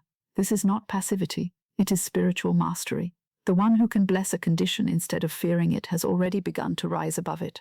The one who can stand still inwardly, while the outer world appears uncertain, has found the place where divine help enters. Imagine a woman waiting for a payment that seems late. Each morning she looks for it, and each morning it is not there. At first she says, it has not come. Something is wrong. I shall be left with nothing. Her heart tightens. Her tongue repeats the delay. Her thoughts run ahead into lack. She speaks of the payment as though it were her source, and the delay as though it were her master. Then she remembers. She remembers that money is not her source. She remembers that infinite spirit is her unfailing supply. She remembers that no delay can rob her of her divine good. So she changes the word. She says, this delay is not delay. Divine order is at work. If this payment is mine by divine right, it comes at the perfect time. If another channel is selected, I receive my supply under grace in perfect ways. I bless this situation and call forth divine order. Now the fear begins to loosen. The payment is no longer a tyrant. The delay is no longer an enemy. The person connected with it is no longer treated as the source. The whole matter is lifted into a higher atmosphere, and in that atmosphere, guidance can come. Perhaps the payment arrives. Perhaps another payment arrives first. Perhaps an adjustment is made. Perhaps a new idea opens a better channel. Perhaps the delay protects her from a wrong step. Perhaps the waiting teaches her not to worship channels. However it unfolds, divine order is called forth, and divine order does not fail. This is the quiet way money comes, not through the noise of fear, not through the fever of resistance, not through the constant striking of the same closed door, but through peace, through blessing, through a faithful word, through divine timing, through non-resistance. I resist nothing. Let those words be misunderstood by no one. I do not resist nothing because I am helpless. I resist nothing because God is powerful. I do not resist nothing because I accept lack. I resist nothing because I deny lack the authority to frighten me. I do not resist nothing because I refuse action. I resist nothing because I wait for right action. There is a difference between accepting a condition as final and placing a condition under divine order. Non-resistance does not say, this lack is my fate. It says, this appearance has no power over the divine plan. Non-resistance does not say, I shall do nothing. It says, I shall not act from fear. I shall act when infinite intelligence directs me. This is a noble and quiet strength. When you resist a thing, you often feed it. When you bless a thing, you lift it. When you fight a shadow, you make the shadow important. When you turn on the light, the shadow is gone. Blessing is the light. I bless this situation and call forth divine order. Say it over any trouble. I bless this situation and call forth divine order. Say it over money that seems late. I bless this situation and call forth divine order. Say it over a bill that has troubled you. I bless this situation and call forth divine order. Say it over a fear for the future. I bless this situation and call forth divine order. Say it over every appearance of lack. I bless this situation and call forth divine order. Now the situation is no longer merely a problem. It has become an altar upon which fear is surrendered and faith is spoken. It has become a place where divine law is invited to operate. It has become a door through which grace may enter. Many people believe that peace comes after the money comes, but often the money comes after peace. Peace is not the reward at the end of the road. Peace is the road. Peace is the atmosphere through which infinite spirit works most clearly. Peace is the sign that you have stopped contradicting your prayer. If you pray for supply and then resist the need with fear, you are divided. If you affirm abundance and then speak angrily of the delay, you are divided. If you say, God is my source, and then tremble before a human channel, you are divided. But when you bless the situation, cast the burden, and stand still, you become one in faith. Then the word has power. Money comes to me under grace in perfect ways. It comes without struggle because I do not resist. It comes without confusion because I bless the way. It comes without fear because I trust divine order. It comes without force because infinite spirit opens the perfect channel. It comes in the right time because no delay can rob me of my divine good. Let the body feel the relief of non-resistance. There is no need to clench the hands around a problem. There is no need to press the mind against a question. There is no need to argue with tomorrow. There is no need to keep repeating what if, what if, what if. You may answer every what if with one word: God. What if the payment is delayed? God is my supply. What if the door closes? God opens the perfect door. What if the person does not help? God works through the right person. What if I do not know what to do? God reveals right action. What if I am afraid? God is greater than fear. What if it seems impossible? With God, divine order is possible now. This is how resistance dissolves, not by reasoning with fear for hours, but by giving it the word of truth. Fear asks many questions because it wants to remain in conversation. Do not let fear become your evening companion. Answer it briefly, bless the situation, and return to peace. I stand still and see the salvation of the Lord. These words are not weakness, they are majesty. To stand still in faith while appearances shout is a great spiritual act. The world says hurry, panic, force, grasp, resist. Spirit says stand still, speak the word, bless the way. Let divine order be revealed. Tonight, let the world's noise fall away. Stand still inwardly. Let the soul stop running. Let the mind stop chasing. Let the heart stop wrestling. Let the breath become gentle. Let the burden lie where you have cast it. I resist nothing. I bless this situation and call forth divine order. No delay can rob me of my divine good. What belongs to me by divine right cannot be lost. I stand still and see the salvation of the Lord. If you have been angry with money, bless money now. If you have been angry with a person connected to money, bless that person now. If you have been angry with yourself for past choices, bless yourself now. If you have been angry with time, bless time now. If you have been angry with life, bless life now. Anger binds you to the appearance. Blessing releases you into divine order. Say, I forgive this situation. Say, I forgive myself. Say, I forgive the delay. Say, I forgive the channel. Say, I forgive all appearances, and I call forth divine order. Forgiveness is often part of non-resistance. It removes the hooks by which a problem holds the mind. It does not mean that disorder is approved. It means that disorder is no longer permitted to poison your consciousness. You are free to receive your good without dragging resentment behind you. Money that comes under grace comes into a consciousness prepared by blessing, not bitterness. So clear the way tonight. Release resentment. Release fear. Release pressure.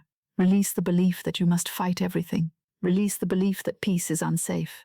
Peace is safe. Faith is safe. Trusting infinite spirit is safe. Receiving under grace is safe. Prospering without struggle is safe. Money comes to me under grace in perfect ways. It comes while I cease from fighting. It comes while I bless the situation.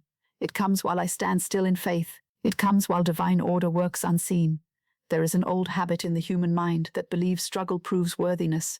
It says, if I suffer enough, perhaps I shall deserve supply. But supply is not purchased by suffering. Supply is received through alignment with divine law. Suffering may sometimes awaken a soul, but it is not the price of abundance. Fear is not holy. Anxiety is not devotion. Exhaustion is not proof of faith. The good that comes under grace does not ask you to destroy your peace in order to receive it. So let go of the idea that struggle makes you worthy. You are worthy because you are a child of infinite spirit. You receive because supply is the nature of God. You prosper because divine order expresses through you.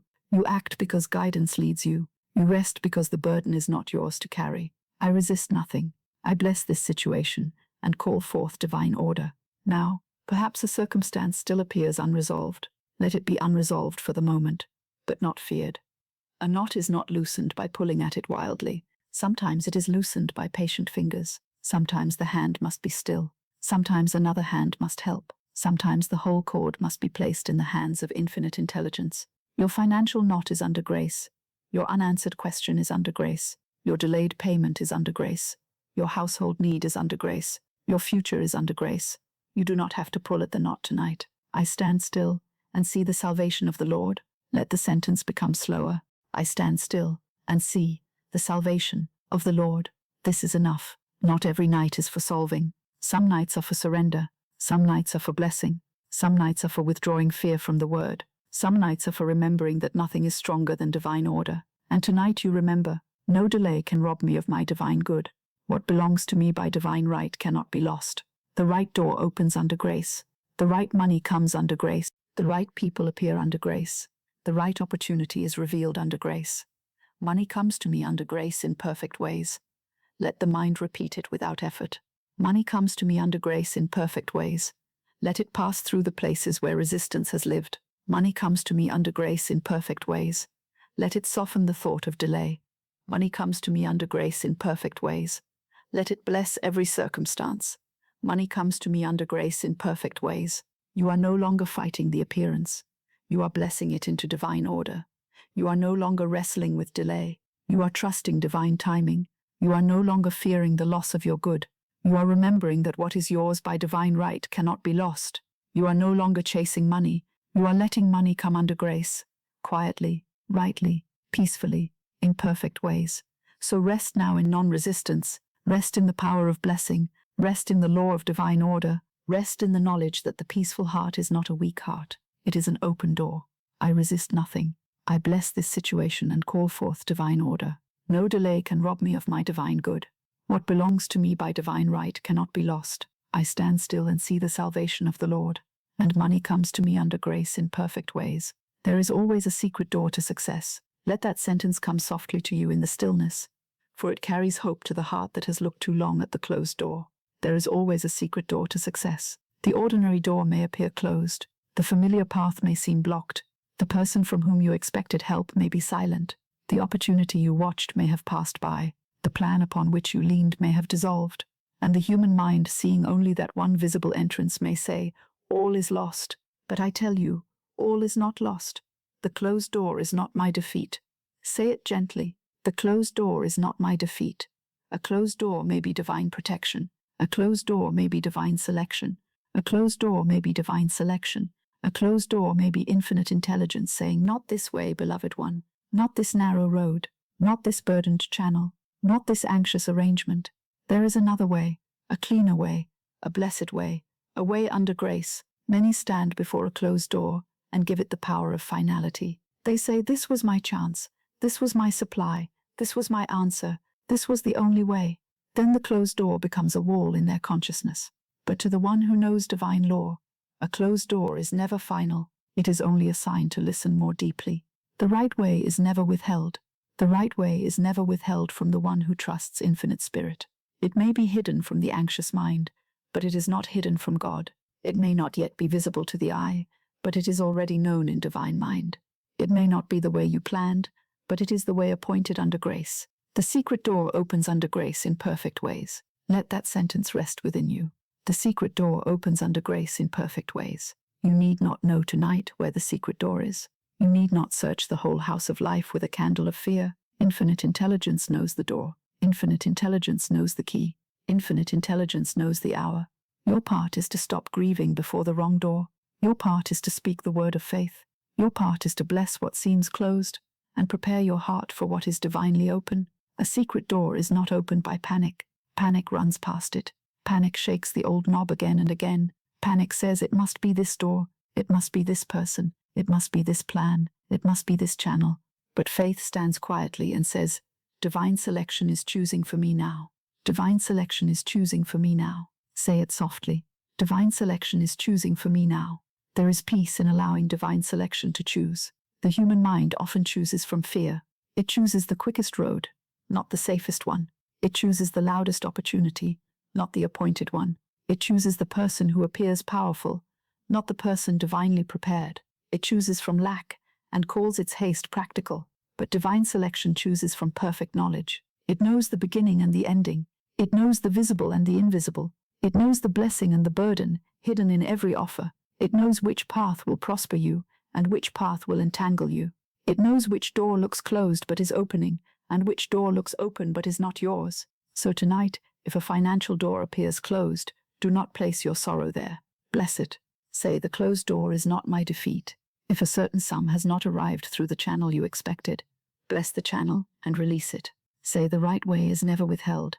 If a person has disappointed you, bless that person and free them from being your source. Say divine selection is choosing for me now. If your mind says I do not see any other way, answer infinite intelligence sees the secret door. There is always a secret door to success. How often the answer comes from the side while the person has been staring straight ahead. How often the blessing enters quietly after the noisy hope has failed. How often the divine plan begins where the human plan ends. A door closes in one place, and in another place a small latch lifts. A letter arrives. A name is mentioned. A forgotten possibility returns. A new thought appears during a quiet morning. A conversation at a table becomes the beginning of increase. A person remembers you at the right hour. A path that seemed unimportant becomes the way. This is the secret door. It is secret only to the frightened senses. It is never secret to God. Many have said there is no way, just before the way appeared. Many have said I am finished, just before a new beginning. Many have said my opportunity is gone, just before divine selection revealed something better. The mind that believes only in appearances is easily discouraged. But the mind trained in faith knows that appearance is not final. The closed door is not my defeat. It may be my protection. It may be my redirection. It may be my release. It may be the clearing away of the wrong thing so the right thing can appear. This is why you must not curse the closed door. Do not strike it with anger. Do not call it failure. Do not call yourself forsaken because one path did not open. Bless it and say, if this is not mine by divine right, I release it. If it is mine by divine right, it opens under grace. If something better is divinely selected, I welcome it now. This or something better, under grace, in perfect ways. The secret door opens under grace in perfect ways. When a person is under pressure, she often wants any door. She says, let something open. Let anything happen. Let money come by any means. But the soul that has learned divine law becomes more exact in faith. It does not ask for any way. It asks for the perfect way. It does not ask for any money. It asks for money under grace. It does not ask for any success. It asks for success that belongs to the divine plan. There is a success that looks bright but carries unrest. There is a success that looks bright but carries unrest.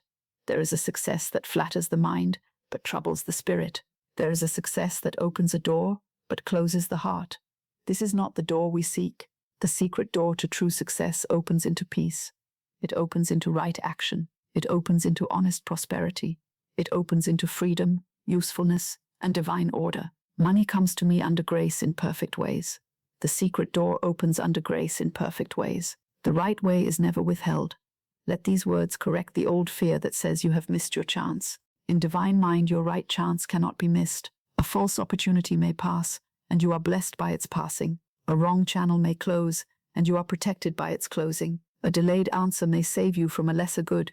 A disappointment may be the hand of grace turning you toward the door you did not see. Do not be too quick to name an event. Do not call it failure too soon. Do not call it loss too soon. Do not call it delay too soon. Do not call it rejection too soon. Place it under grace and let divine intelligence interpret it. Say, this is under grace. Divine selection is choosing for me now. There is a beautiful rest that comes when you stop interpreting every appearance with fear. You no longer say, this means lack. You say, this means divine order is working. You no longer say, this means I am forgotten. You say, this means the perfect way is being selected. You no longer say, this door closed and therefore I am defeated. You say, the closed door is not my defeat. The secret door opens under grace in perfect ways. The mind may ask, where is it? Answer, infinite intelligence knows. The mind may ask, when will it open? Answer, in divine timing. The mind may ask, who will help me? Answer, the right person is appointed. The mind may ask, what if no door opens? Answer, the right way is never withheld. Faith has answers that fear cannot understand. Fear wants maps. Faith accepts guidance. Fear wants guarantees from appearances. Faith rests in the nature of God. Fear wants the door to open before it will believe. Faith speaks the word, and then the door appears. The secret door is often found by those who have ceased to resist the closed one. This is why non-resistance prepares success. When you stop fighting what is not yours, you become available to receive what is yours. When you stop forcing the wrong channel, you can be led to the right channel. When you stop lamenting over what did not come, you can see what is coming. The hands full of disappointment cannot easily receive the new gift. So empty the hands tonight. Release the old door. Release the failed plan. Release the person who did not answer. Release the opportunity that did not remain. Release the belief that life has only one way to bless you. Say, I release every false door. Say, I welcome the secret door to success. Say, divine selection is choosing for me now. Say, the right way is never withheld. Say, the secret door opens under grace in perfect ways.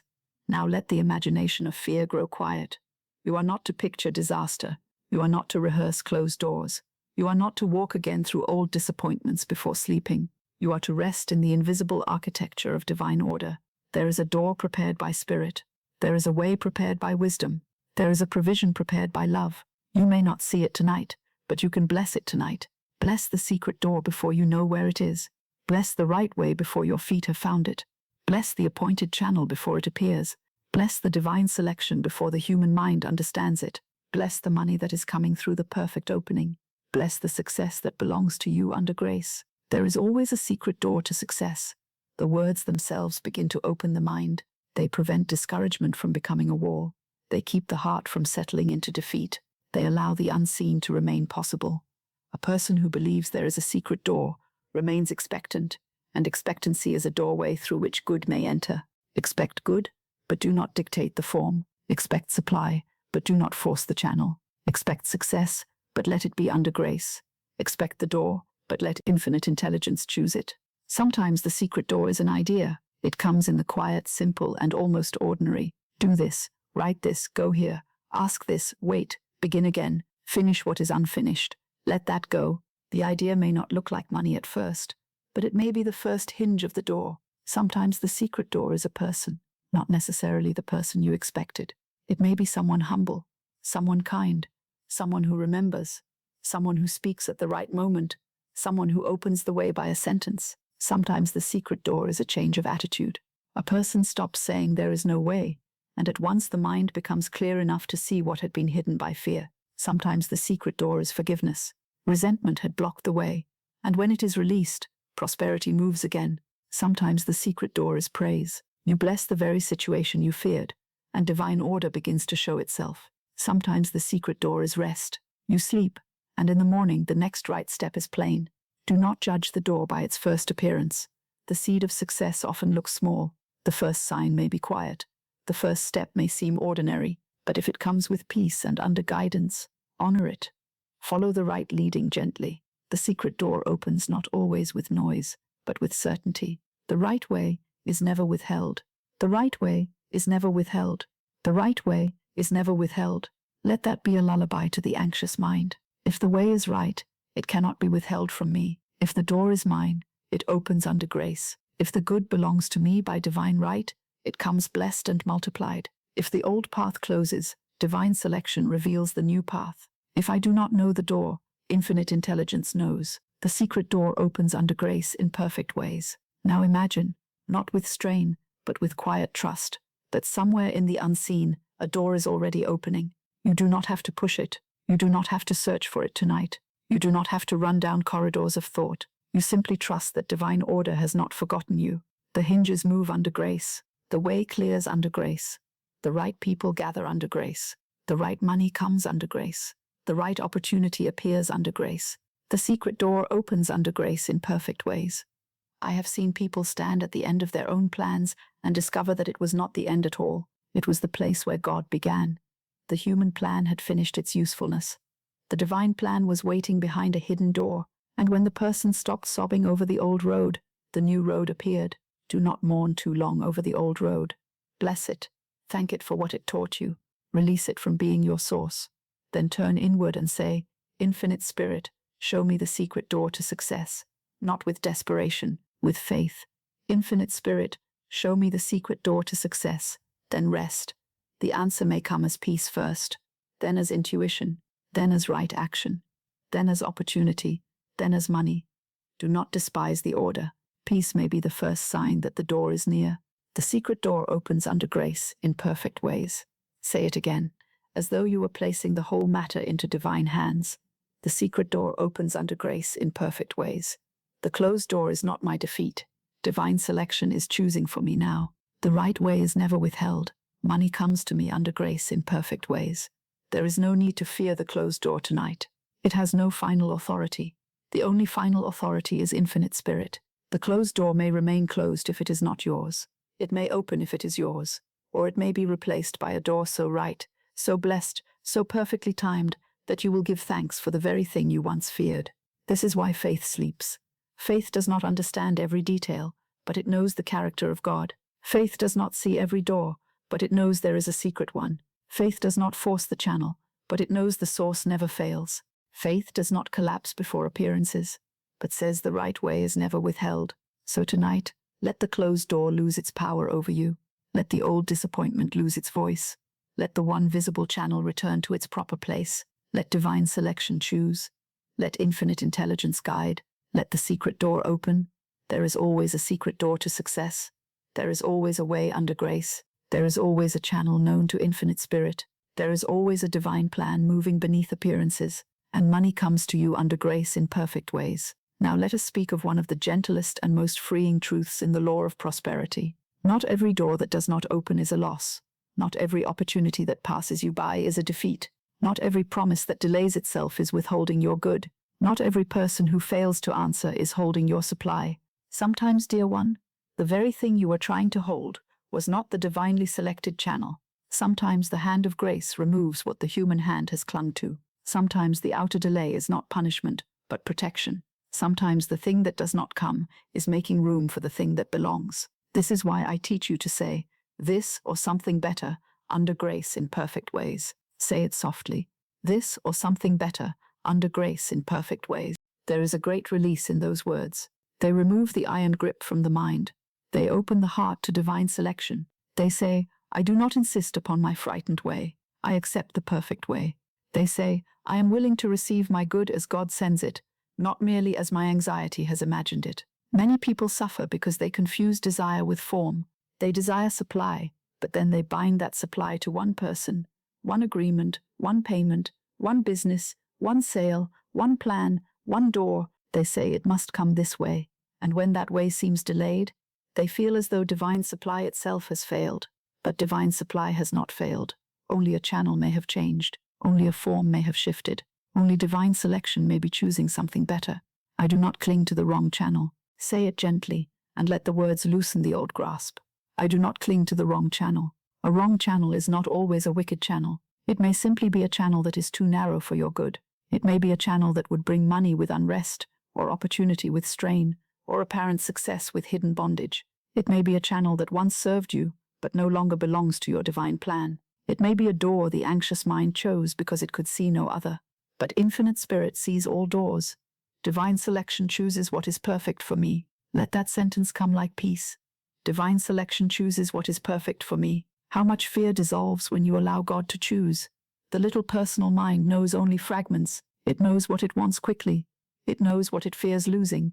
It knows what it has been watching. It knows the one path it has imagined. But infinite intelligence knows the whole design. It knows whether the thing you ask for will bless you or burden you. It knows whether the payment you are waiting for is the best channel, or whether a cleaner one is being prepared. It knows whether the opportunity you mourn was truly yours, or whether it would have carried you into confusion. So tonight, let the lesser wisdom bow before the greater wisdom. Say, divine selection chooses what is perfect for me. If a business arrangement has not closed, do not call it failure too soon. Place it under grace. Say, if this is the divinely selected channel, it completes under grace in perfect ways.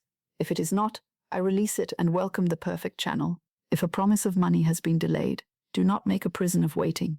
Say, if this is my appointed supply, it comes in divine order. If another channel is selected, I receive my good freely, blessedly, and without fear. If a person has not answered, do not turn that silence into your source. Say, no person is my source.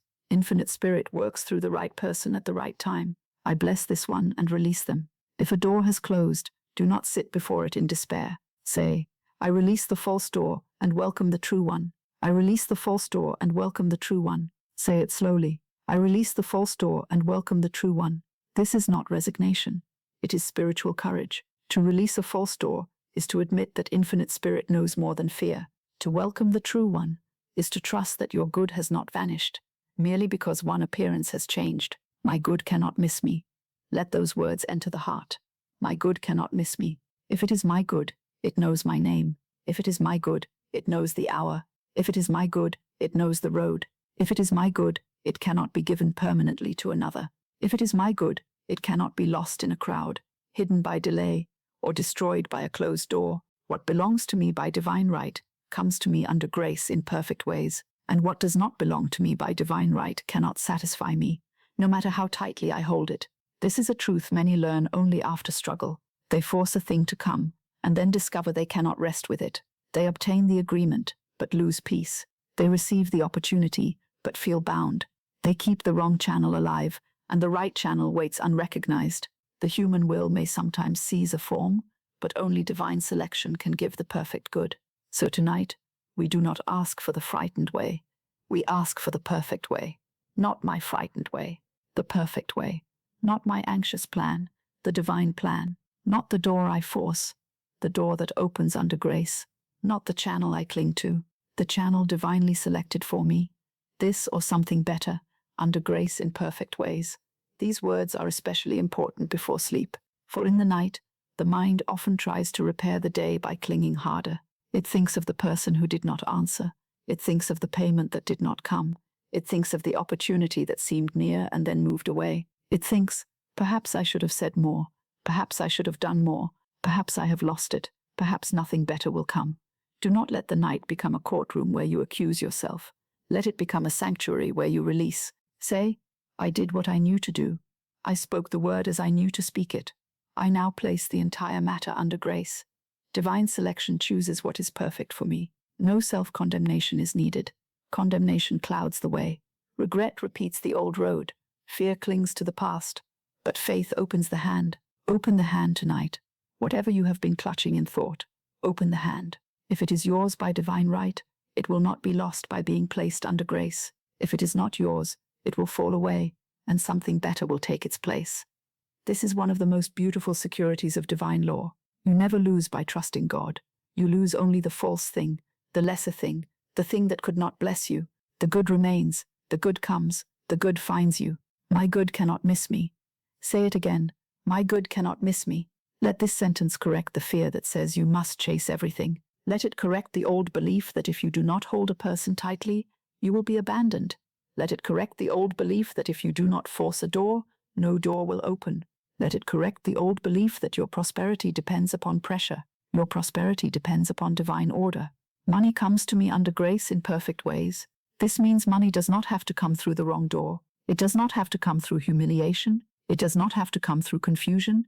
It does not have to come through a bargain that troubles the soul. It does not have to come through a person who is not divinely appointed. It does not have to come through strain. Money may come through a channel so peaceful, so natural, so unexpected that your heart will say, this is grace, this or something better, under grace in perfect ways. A person once longed for a certain opportunity and believed her prosperity depended upon it. She watched it, prayed over it, spoke of it, and waited for it. But the opportunity did not complete. At first she was greatly disturbed, for she had mistaken the opportunity for her source. Then she remembered the law and said, if this is not the divinely selected channel, I let it go. My good comes through the perfect channel. She blessed the opportunity and released it. She blessed the people connected with it. She blessed the closed door. She stopped telling the story of disappointment. And after a time another opening appeared, quieter at first, almost too simple to be noticed. Yet it came with peace. It grew in order. It brought not only supply, but freedom. Then she understood. The first door had been removed by divine selection. The second had been prepared by grace. This is often the way of spirit. The wrong way may have more noise. The right way may have more peace. The wrong way may flatter urgency. The right way may answer prayer. The wrong way may demand that you abandon your quiet knowing. The right way may ask only that you trust and take the next right step.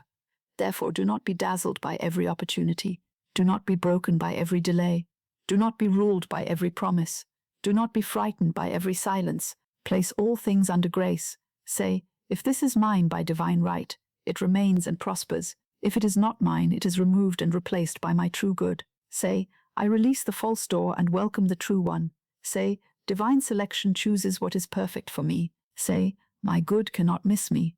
This is how the heart becomes calm when something does not come. It does not collapse. It does not chase. It does not accuse life. It does not accuse God. It does not accuse itself. It blesses, releases, and expects the perfect good.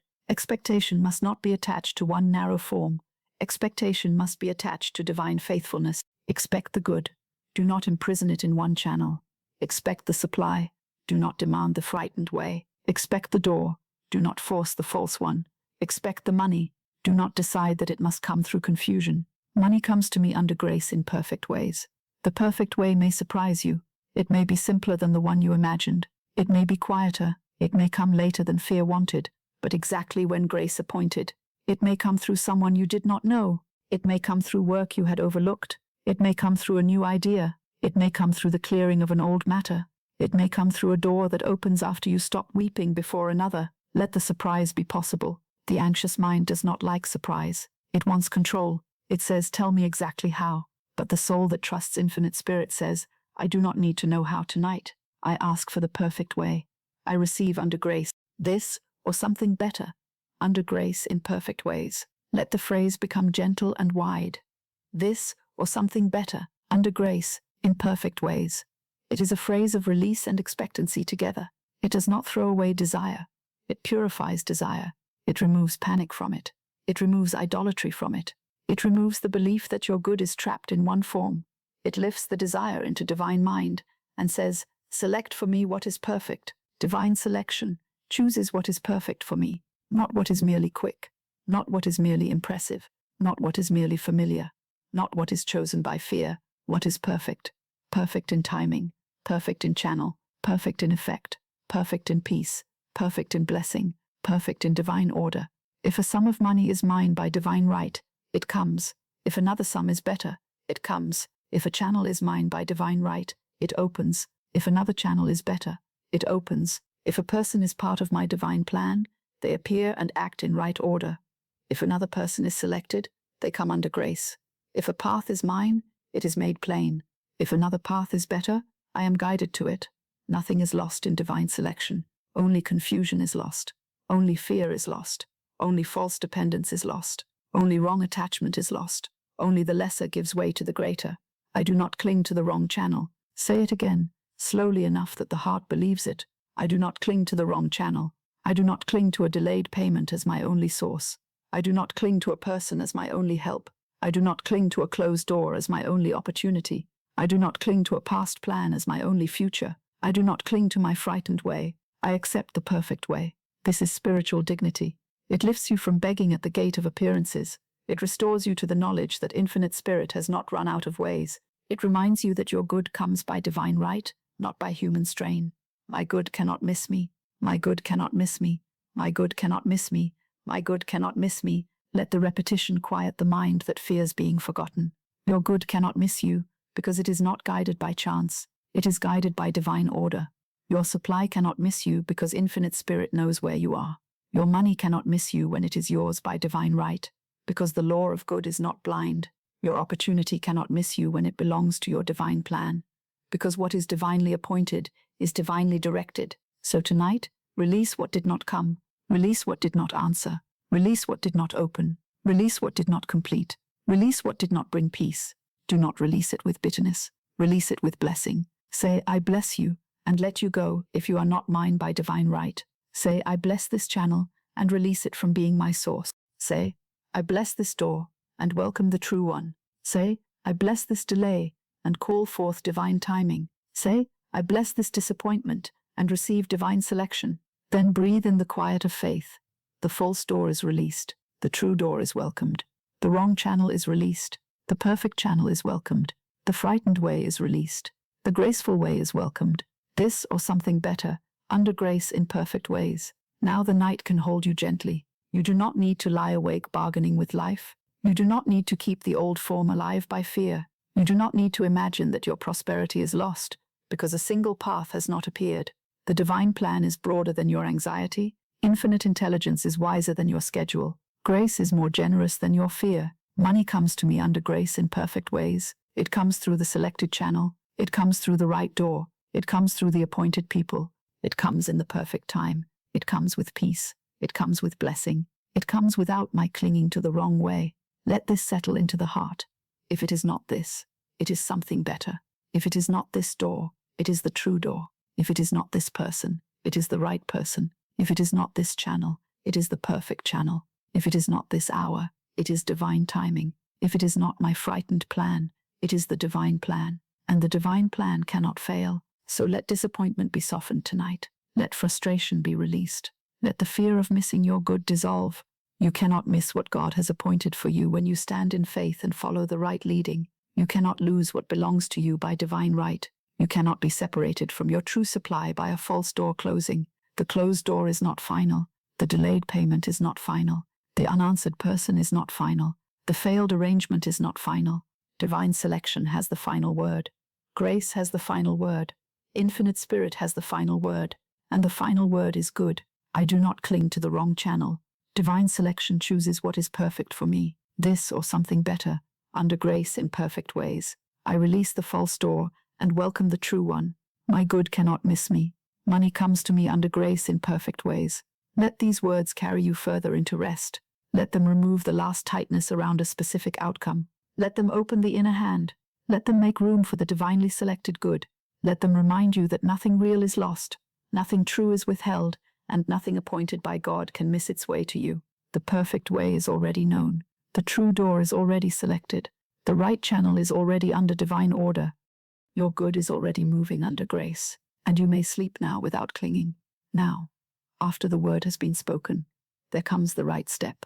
For the word prepares the way, but intuition shows the foot where to place itself. The spoken word is the wand lifted in faith, and right action is the movement that follows when divine intelligence has cleared the path. One must not speak the word and then rush about in fear. One must not say, God is my supply, and then act as though panic were the only guide. One must not affirm divine order and then obey confusion. The right word is followed by the right step. Say it gently. The right word is followed by the right step. There is a time to speak, and there is a time to be still. There is a time to write the letter, and a time to leave the letter unwritten. There is a time to ask, and a time to wait. There is a time to offer your work, and a time to prepare your work in silence. There is a time to go forward, and a time to stand still and see the salvation of the Lord. The one who lives by fear does not know the difference. Fear pushes, fear hurries, fear says do something now, anything, or all is lost. Fear makes a person take the first road, the loudest road, the nearest road, the road that promises relief but not peace. Fear confuses movement with guidance, but infinite intelligence directs me clearly. Say it softly.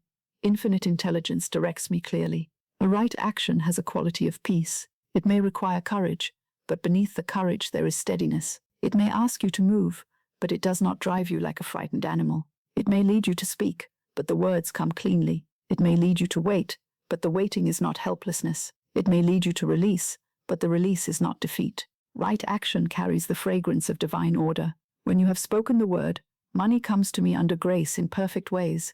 Do not then rise in the morning and act as though you had said nothing.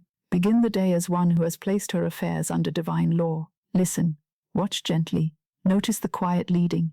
There may be a simple idea upon waking. There may be a name that comes to mind.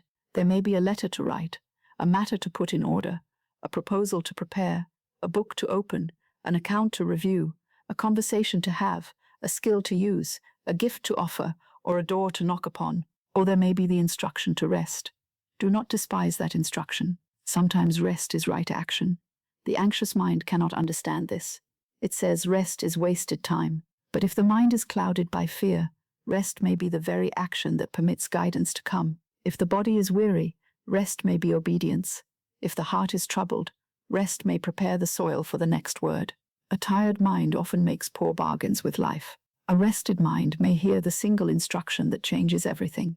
I am shown the right action. Say it quietly. I am shown the right action.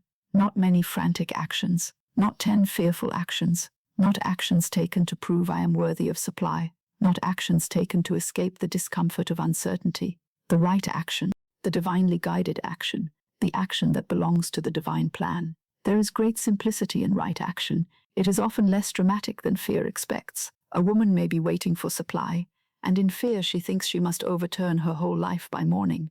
But in guidance she is led simply to arrange her accounts, answer one letter, visit one person, finish one piece of work, or speak one clear word. That one action, taken under divine guidance, may open the way more surely than 100 anxious efforts. Right action is never separated from the right word. The word opens consciousness. The action walks through the opening.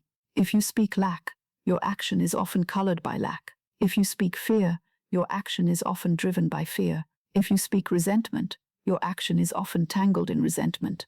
But when you speak divine order, you prepare yourself to act in order. When you speak supply, you prepare yourself to recognize supply. When you speak grace, you prepare yourself to move gracefully. So tonight, do not plan from fear. Place the matter under grace and say, when the morning comes, I am shown the right action. When the morning comes, I am shown the right action. If a letter must be written, I shall know. If a conversation must take place, I shall know. If a proposal must be made, I shall know. If a door must be approached, I shall know. If I must wait, I shall know. If I must release, I shall know. If I must begin again, I shall know. Infinite intelligence directs me clearly. This is a mighty comfort. You are not left alone to guess the whole path. Divine intelligence does not merely supply money, it supplies direction. It does not merely open doors, it teaches you which door to enter. It does not merely bring opportunity, it gives the wisdom to recognize it. Many miss prosperity because they pray for money but ignore guidance. They ask for a harvest but do not plant where spirit points. They ask for open doors but continue to stand before the wrong one. They ask for increase but continue to speak against themselves. They ask for divine supply but refuse to take the small right action that would prepare the channel. Faith is not laziness. Faith is cooperation with divine law. The word must be spoken. The burden must be cast. The channel must be released. The fear must be denied. Then, when the inner prompting comes, the step must be taken. I do not act from fear. Say this softly, and let it become a safeguard. I do not act from fear. I act under divine guidance. Again, I act under divine guidance. This protects you from wasteful motion. It protects you from desperate decisions. It protects you from agreements made only to escape anxiety. It protects you from lowering your good to meet your fear. It protects you from confusing urgency with wisdom. Fear may say, take anything. Divine guidance says, take the right thing. Fear may say, ask anyone. Divine guidance says, the right person is appointed. Fear may say, force this channel. Divine guidance says, the perfect channel is opening. Fear may say, there is no time. Divine guidance says, divine timing is exact. Fear may say, you must do it all tonight. Divine guidance says, rest and the right action will be shown. Now perhaps there is something in your life that feels unfinished, a financial matter, a decision, a piece of work, a conversation, a possible opportunity. Do not carry it into sleep as a knot of confusion. Place it under grace and speak the word. Say, infinite intelligence directs me clearly. Say, I am shown the right action. Say, I do not act from fear. Say, I act under divine guidance. Say, the right word is followed by the right step. Say, money comes to me under grace in perfect ways. Then let the mind become quiet. If there is an action to take tomorrow, peace will show it. If there is no action to take tomorrow, peace will keep you from forcing one. The same divine intelligence that opens the way knows when you should move and when you should wait. A person guided by infinite spirit does not need to be frantic. She may be diligent, but not frantic. She may be practical, but not fearful. She may keep her accounts in order, but not worship them. She may seek work, offer service, speak to people, prepare her talents, and attend to her duties, but she does not do these things as one abandoned. She does them as one led. There is dignity in guided action. There is calm in guided action. There is power in guided action. And prosperity loves order. If your affairs have become tangled, do not condemn yourself. Condemnation never untangles anything. Begin gently. Speak the word. Bless your affairs. Ask for right action. Then take the first clear step. Perhaps it is to put papers in order. Perhaps it is to stop avoiding a matter. Perhaps it is to bless a bill instead of hiding from it. Perhaps it is to finish work already begun. Perhaps it is to accept help. Perhaps it is to release a false hope. Perhaps it is to prepare yourself for a greater opportunity. The right action may be humble. Do not overlook it, because it is humble. The right action may be small. Do not despise it because it is small. The right action may be quiet. Do not reject it because it does not flatter the imagination. A little step taken under divine guidance is greater than a great leap taken under fear. There are those who want the whole staircase shown before they will move, but often spirit shows one step, one word, one letter, one call upon a person, one duty, one correction, one act of forgiveness, one act of order, one act of courage. And when that step is taken, the next appears. This is how divine guidance often works. Enough light for the step, enough wisdom for the hour, enough supply for the need, enough grace for the way. I am shown the right action. I do not act from fear. I act under divine guidance. Infinite intelligence directs me clearly. Let these words remove the heavy belief that you must control everything. You do not. Control is not guidance. Control is often fear trying to appear strong. Guidance is higher. Guidance does not strain to possess the future. Guidance receives the next clear instruction from infinite mind. If you are to speak, the right words will be given. If you are to be silent, the silence will be blessed. If you are to go forward, the path will have a light upon it. If you are to wait, the waiting will have peace within it. If you are to release, the release will make room for something better. If you are to accept, the acceptance will not dishonor your soul. If you are to begin again, the beginning will carry grace. This is how you know right action.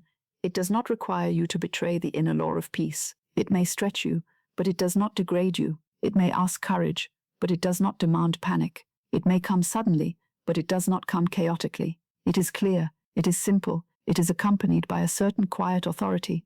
Sometimes one must say no, under divine guidance. A wrong opportunity may appear when the mind is afraid. It may seem to offer money, but at the cost of peace. It may seem to solve a problem, but create a heavier burden. In such a moment, the right action is not to seize the apparent good, but to stand in faith and say, "This is not my perfect way. My money comes under grace in perfect ways." Sometimes one must say yes under divine guidance. A door opens that is unexpected.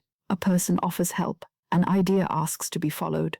A new path appears. Fear may say, "You cannot," but guidance says, "This is the way." Then the right action is to move. Sometimes one must wait under divine guidance. Waiting is difficult for the anxious mind because it confuses waiting with abandonment. But waiting under grace is not emptiness. It is preparation. It is alignment. It is allowing the hidden arrangement to complete. It is standing still until the cloud lifts. I stand still until I am guided. I move when I am guided. I speak when I am guided. I receive when I am guided. I act under divine guidance. This is not a small teaching. It is the difference between a life pushed by circumstances and a life led by spirit. When you are pushed by circumstances, you feel exhausted. When you are led by spirit, even effort has peace in it. Work done under guidance does not have the same weight as work done under terror. A right action may require energy, but it also gives energy because it is aligned with the divine plan. So tonight, ask for right action, but do not demand that it appear before you sleep. Sleep may be part of the answer. The quiet of the night may prepare the instruction. The mind, relieved of pressure, may awaken with clarity. A word may be ready in the morning that could not be found at midnight. Say, "I sleep under divine guidance." Say, "I wake with the right idea." Say, "I am led to the right action at the right time." Say, "Infinite intelligence directs me clearly." Say, "Money comes to me under grace in perfect ways." If there is something you have been postponing from fear, place it under grace. Do not attack yourself. Say, "If this is the right action, I am given courage and clarity." If there is something you have been forcing from fear, place it under grace. Say, "If this is not mine, I release it. If it is mine, it opens easily and rightly." If there is something you do not understand, place it under grace. Say, "The perfect step is revealed." No confusion is too tangled for infinite intelligence. No situation is too late for divine order. No financial matter is too complicated for the right word and the right action. The right word is followed by the right step. The right step is followed by the right door. The right door opens to the right supply. The right supply comes under grace in perfect ways. Let this be your order of faith, not fear, then panic, then forced action, but word, peace, guidance, right action, divine result. Again, word, peace, guidance, right action, divine result. This is a peaceful progression. It allows the soul to remain under grace. It allows money to come through channels not poisoned by fear. It allows you to participate in your prosperity without carrying the whole universe upon your shoulders. For you are not helpless, and you are not alone. You are not to sit in fear, and you are not to run in fear. You are to speak the word, listen within, and act when led. I am shown the right action. I do not act from fear. I act under divine guidance. Infinite intelligence directs me clearly. Money comes to me under grace, in perfect ways. Now the mind can rest because it does not need to decide everything tonight. It does not need to know tomorrow's entire road. It does not need to solve the whole financial picture in the dark. It only needs to place the matter under grace and accept that the next step will be shown. And when the step is shown, take it. Do not ask fear for permission. Do not ask discouragement for counsel. Do not ask old failure to interpret new guidance. When the right action comes with peace, take it simply. Take it as one who is guided. Take it without boasting and without trembling. Take it as part of the divine plan. Perhaps tomorrow the right action will be very small. Smile upon it. Obey the small instruction. A tiny hinge may open a great door. A single word may begin a new arrangement. A brief letter may reach the right hands. A modest piece of work may become the channel of increase. A simple act of order may make room for supply. Infinite intelligence knows how to use small things. So do not sleep tonight in passivity, and do not sleep in panic. Sleep in readiness. Sleep with the mind aligned and the heart unafraid. Sleep knowing that the word has gone before you, the burden has been cast, the channel has been released, and the right action will be shown. You are not chasing money. You are being guided into prosperity. You are not forcing the way. You are walking the perfect way. You are not acting from fear. You are acting under divine guidance. The right word is followed by the right step. Infinite intelligence directs you clearly, and money comes to you under grace in perfect ways. Now let us remember that money is often drawn through perfect self-expression. There is a form of prosperity that comes when the soul begins to express what infinite spirit placed within it. It is not merely money appearing by chance. It is supply flowing through usefulness, through service, through beauty, through wisdom, through talent, through love, through the gift that has been waiting quietly within the heart. Many people ask for money while condemning the very gifts through which money might come. They say, I have nothing to offer. They say, my time has passed. They say no one needs what I know. They say others are younger, quicker, more fortunate, more chosen. And with these words they close the little golden door within themselves. But infinite spirit wastes nothing. No talent given by infinite spirit is wasted. Say it softly. No talent given by infinite spirit is wasted. Your years are not wasted. Your experience is not wasted. Your kindness is not wasted. Your wisdom is not wasted. Your patience is not wasted. Your skill is not wasted. Your beauty of soul is not wasted. Every right thing you have learned, every burden you have survived, every art you have practiced, every service you have given, every tenderness you have carried, every truth that has made you stronger, belongs somewhere in the divine plan. I am needed in the divine plan. Say it gently, as though speaking to the part of you that has felt overlooked. I am needed in the divine plan. There are many who go through life feeling that their gift has no place. Perhaps they gave much to family and felt unseen. Perhaps they worked faithfully and felt unrewarded. Perhaps they carried responsibilities and forgot their own expression. Perhaps they dreamed of another life in youth and then believed the hour had passed. Perhaps they looked at the world and said, there is no place for me now. But I tell you, in infinite spirit, no divine idea grows old. No true gift loses its appointment. No soul is dismissed from the divine plan because the years have passed. The spirit that gave you your gift also knows the hour and the channel through which it may be used and rewarded. My perfect self-expression is revealed. Let that sentence open a quiet place in the heart. My perfect self-expression is revealed. Perfect self-expression does not mean anxious performance. It does not mean forcing yourself into a shape that is not yours. It does not mean competing with another. It does not mean imitating another person's path or measuring your worth by another person's door. Perfect self-expression means the true expression of the divine idea within you. It is your appointed way of giving, creating, serving, speaking, helping, healing, arranging, teaching, building, comforting, or beautifying life. And when you are in your perfect self-expression, compensation follows under grace. My gifts are divinely used and richly rewarded. Say it softly. My gifts are divinely used and richly rewarded. Not exploited, not ignored, not postponed forever, not hidden in shame. Divinely used, richly rewarded, under grace, in perfect ways. There is nothing spiritual about despising your gifts. There is nothing humble about saying you are useless when infinite spirit has placed something within you. False humility refuses the divine gift. True humility says, I accept the gift, I bless it, and I allow it to serve the divine plan. Your work may be simple, but it can be blessed. Your service may be quiet, but it can be powerful. Your talent may have been neglected, but it can be restored.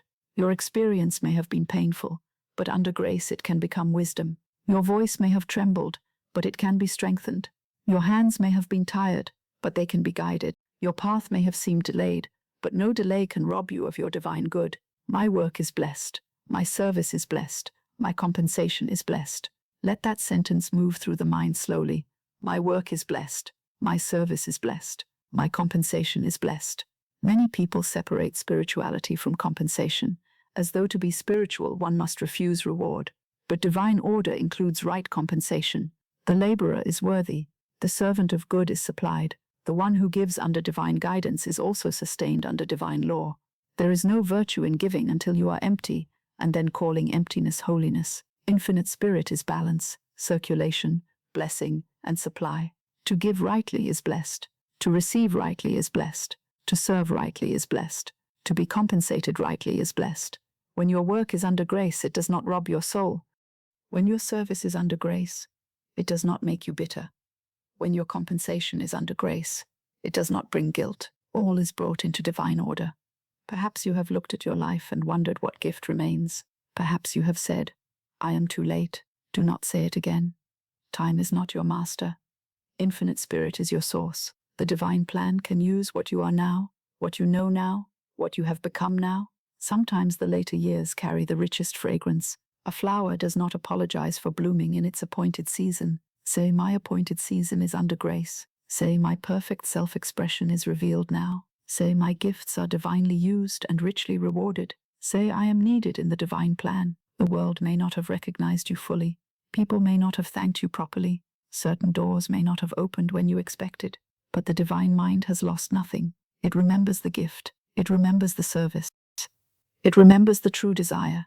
It remembers the talent that you pushed aside because life became too heavy. It remembers the song, the book, the home, the business, the teaching, the kindness, the skill, the prayer, the work of your hands, the wisdom of your years. Infinite Spirit does not forget. No talent given by Infinite Spirit is wasted. Let the words comfort you. No talent given by Infinite Spirit is wasted. There may be a gift in you that has not yet found its perfect channel. Bless it tonight. Do not scold it for sleeping. Do not say, "Why did I not begin sooner?" Do not say, "It is too late for me." Do not say, "No one will care." These are words of lack. And tonight we do not speak lack over the treasures of the soul. Instead, say, "The perfect channel for my gift is now revealed under grace." Say, "My talent finds its divine appointment." Say, "My service reaches the right people." Say, "My work is recognized by divine selection." Say, "My compensation comes under grace in perfect ways." Money often comes where value is released. It comes where service is blessed. It comes where a gift is no longer hidden in fear. It comes where the person stops saying, "I am nothing," and begins to say, "I am a divine idea in the mind of God, and I have my place. I am needed in the divine plan." This does not mean you must become noisy. This does not mean you must push yourself forward with vanity. It means you must stop erasing yourself from your own good. It means you must stop telling Infinite Spirit that the gift placed within you has no use. It means you must be willing to be led into expression. Perfect self-expression may come in many forms. For one, it may be business. For another, healing. For another, teaching. For another, art. For another, the ordering of a home. For another, counsel. For another, hospitality. For another, writing. For another, prayer. For another, wise management. For another, beauty. For another, care. For another, the ability to make others feel safe, hopeful, and encouraged. Do not despise the form because it is not another person's form. Your perfect self-expression is yours. It does not need to resemble another's. A rose does not envy the lily. A star does not imitate the moon. Each expresses the idea behind it. So you must allow the divine idea in you to express according to its own pattern, and then your prosperity will not feel like a costume. It will feel like alignment. My perfect self-expression is revealed. My gifts are divinely used and richly rewarded. My work is blessed. My service is blessed. My compensation is blessed. If you have work now, bless it. Even if you desire greater work, bless the work at hand. Do not curse the present channel while asking for a better one. Blessing lifts, resentment binds. Say, "This work is blessed and leads me to my perfect self-expression." If you have no clear work now, bless the empty space. Do not call it failure. Say, "This space is filled with divine ideas. My perfect self-expression is now revealed." If you have given service without reward, bless the service and call forth divine adjustment. Say, "All my service is under grace. Right compensation comes in perfect ways." If you have hidden a gift from fear, bless the gift and invite its resurrection. Say, "The gift of God within me cannot be buried. It rises now in perfect expression." If you have believed yourself too old, too tired, too unseen, too ordinary, withdraw those words. Say, "I am a divine idea, forever useful in the divine plan. I am a divine idea. I am needed. My gift has a place. My work has a blessing. My service has a channel. My compensation has a way. Money comes to me under grace in perfect ways. Let your heart be tender with itself here. Many have been wounded around their gifts. They offered something and were not received. They tried and were criticized. They dreamed and were interrupted. They loved and were not valued. They worked and were not compensated rightly. Then they withdrew the gift and said, "It is safer not to express." But a buried gift does not bring peace. It whispers from beneath the soil. It asks to be blessed, not feared. It asks to be placed under grace, not forced. It asks for the perfect channel, not the old wound. So tonight, bless the gift within you. Say, "I forgive those who did not see my gift." Say, "I forgive myself for hiding it." Say, "I now place my gift under divine order." Say, "My perfect self-expression is revealed." Say, "My gifts are divinely used and richly rewarded." There is no bitterness in perfect self-expression. Bitterness says, "They should have seen me." Faith says, "Infinite Spirit sees me." Bitterness says, "It is too late." Faith says, "Divine timing is perfect." Bitterness says, "I was overlooked." Faith says, "Divine selection knows my name." Bitterness says, "My work was wasted." Faith says, "No talent given by Infinite Spirit is wasted." Let faith have the final word. No talent given by Infinite Spirit is wasted. No love given under grace is wasted. No skill developed in patience is wasted. No wisdom gained through trial is wasted. No service performed in sincerity is wasted.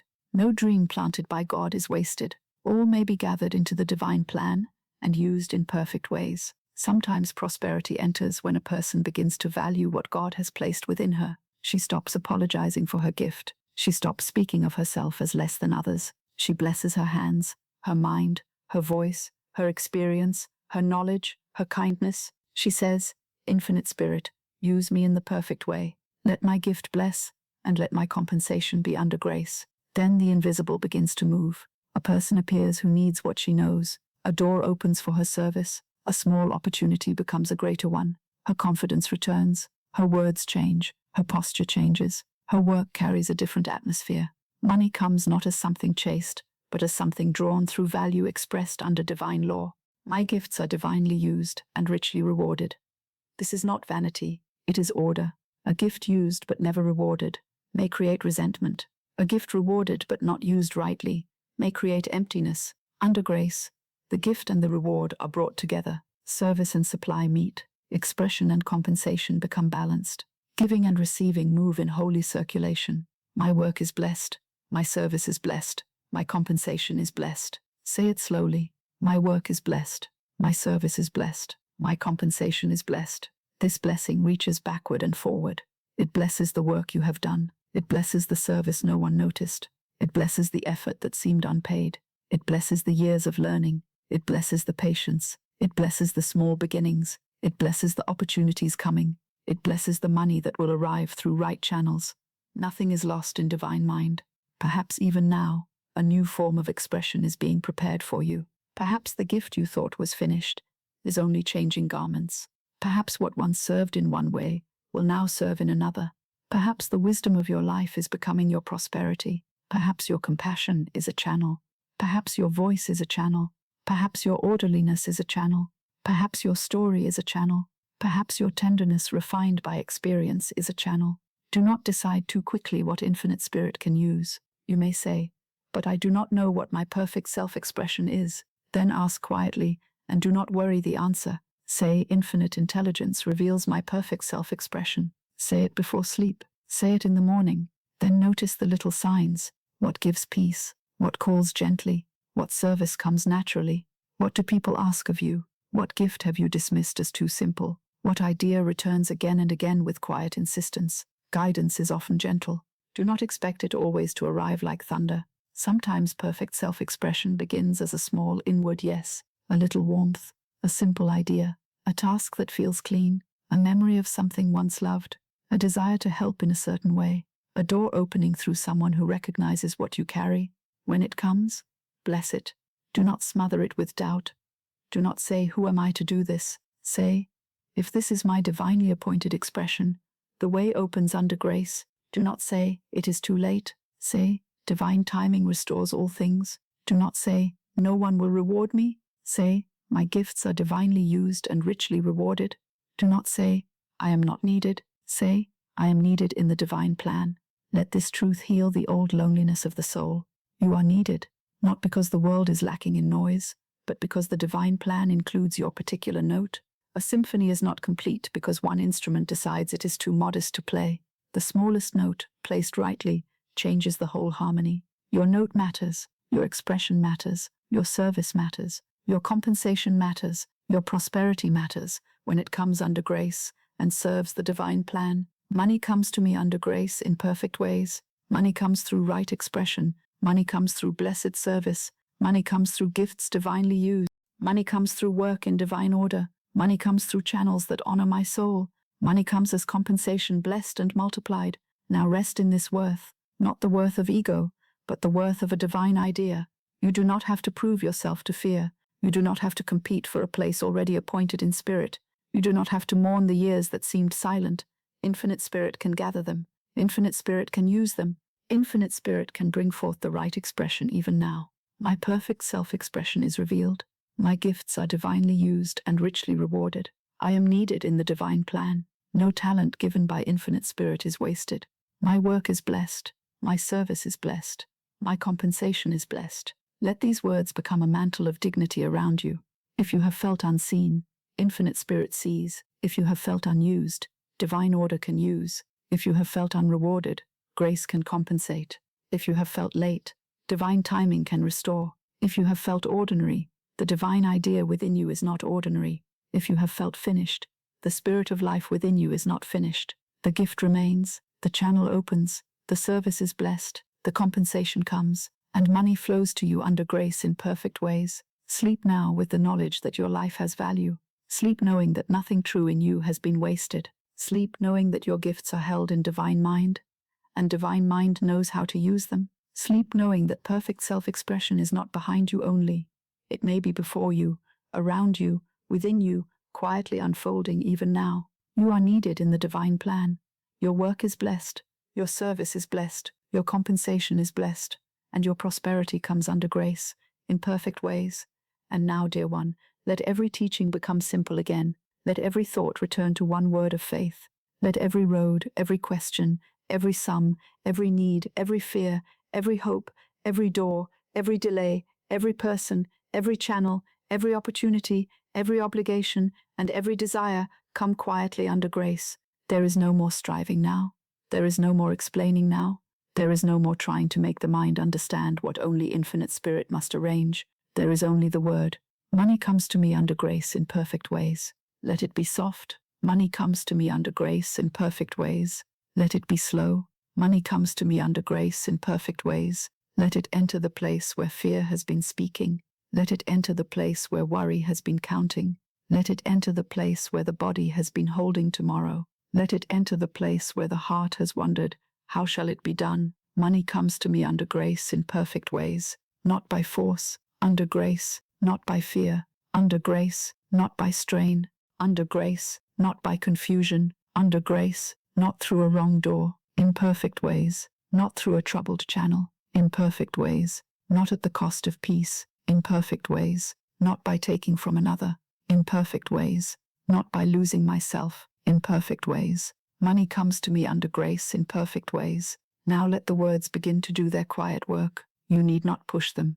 You need not hold them tightly. You need not repeat them anxiously, as though God were far away and must be persuaded. No, speak them as one who knows the law. Speak them as one who is resting in divine order. Speak them as one who has cast the burden. Speak them as one who has blessed the way. Money comes to me under grace in perfect ways.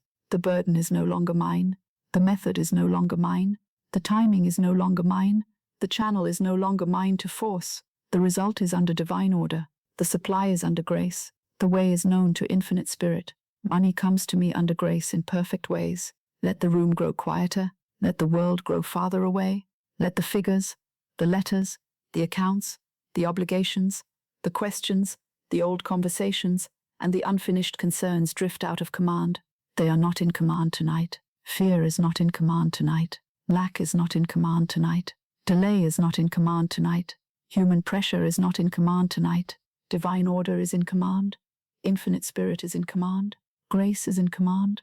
Money comes to me under grace in perfect ways. Under grace, in perfect ways, through infinite spirit, through divine order, while I sleep, without fear, without strain, without confusion, without delay in divine mind, without loss, without harm, without disturbing another's good. Money comes to me under grace in perfect ways. The right people are in divine order. The right opportunities are in divine order. The right doors are in divine order. The right ideas are in divine order. The right actions are in divine order. The right words are in divine order. The right money is in divine order. All is under grace. All is in perfect ways. Let the heart rest in that. All is under grace. All is in perfect ways. If the mind asks how, answer gently. Infinite Spirit knows. If the mind asks when, answer gently. Divine timing is perfect. If the mind asks where, answer gently. Through the perfect channel. If the mind asks who, answer gently. The right person is appointed. If the mind asks what if, answer gently. All is under grace. All is under grace. All is under grace. All is under grace. Money comes to me under grace in perfect ways. Now, there is no need to chase. There is no need to reach. There is no need to plead. There is no need to bargain with life. There is no need to wrestle with tomorrow. There is no need to follow the old road of fear. You are not following fear now. You are following peace. You are following divine guidance. You are following the word of faith. Money comes to me under grace in perfect ways. Let the word move through the breath. Money comes to me under grace in perfect ways. Let the word move through the heart. Money comes to me under grace in perfect ways. Let the word move through memory. Let it bless the past. Let it bless every time supply appeared late. Let it bless every time fear spoke too quickly. Let it bless every account, every bill, every need, every effort, every prayer, every disappointment. All is placed under grace. All is placed in perfect ways. Nothing is outside divine order now. Nothing is too tangled for infinite intelligence. Nothing is too late for grace. Nothing is too hidden for God. Money comes to me under grace in perfect ways. I sleep in divine supply. Say it softly. I sleep in divine supply. I sleep in divine order. I sleep in peace. I sleep under grace. I sleep while infinite spirit knows the way. I sleep while the perfect channels open. I sleep while divine intelligence arranges. I sleep while the right people are prepared. I sleep while the right opportunities are selected. I sleep while the right door opens. I sleep while my burden is carried by infinite spirit. I sleep in divine supply. I sleep in divine order. I sleep in peace. All is well. Let those words become very simple.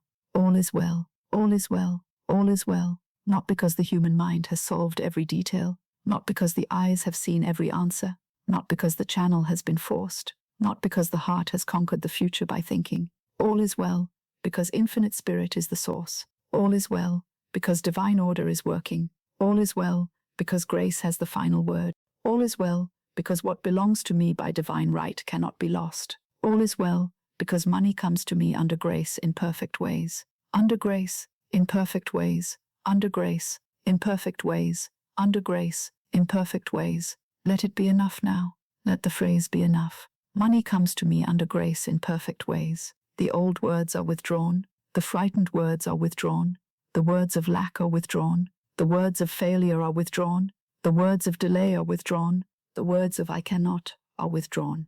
The words of there is no way are withdrawn. The words of nothing ever comes are withdrawn. The words of I am always behind are withdrawn.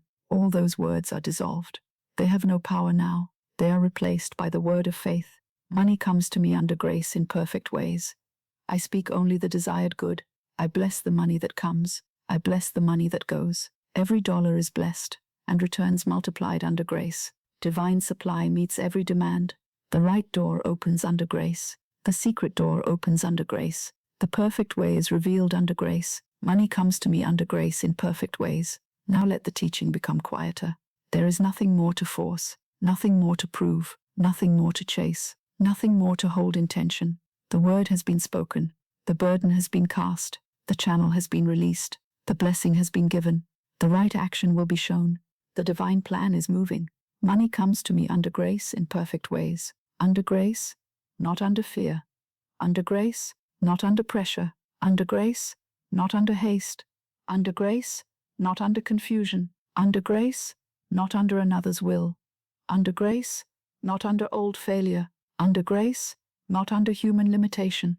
Under grace, money comes to me under grace in perfect ways, through perfect channels, in perfect ways, at the perfect time, in perfect ways, with perfect peace, in perfect ways, through right action, in perfect ways, through divine appointment, in perfect ways, through infinite intelligence, in perfect ways. Money comes to me under grace in perfect ways. Let the body know it may rest.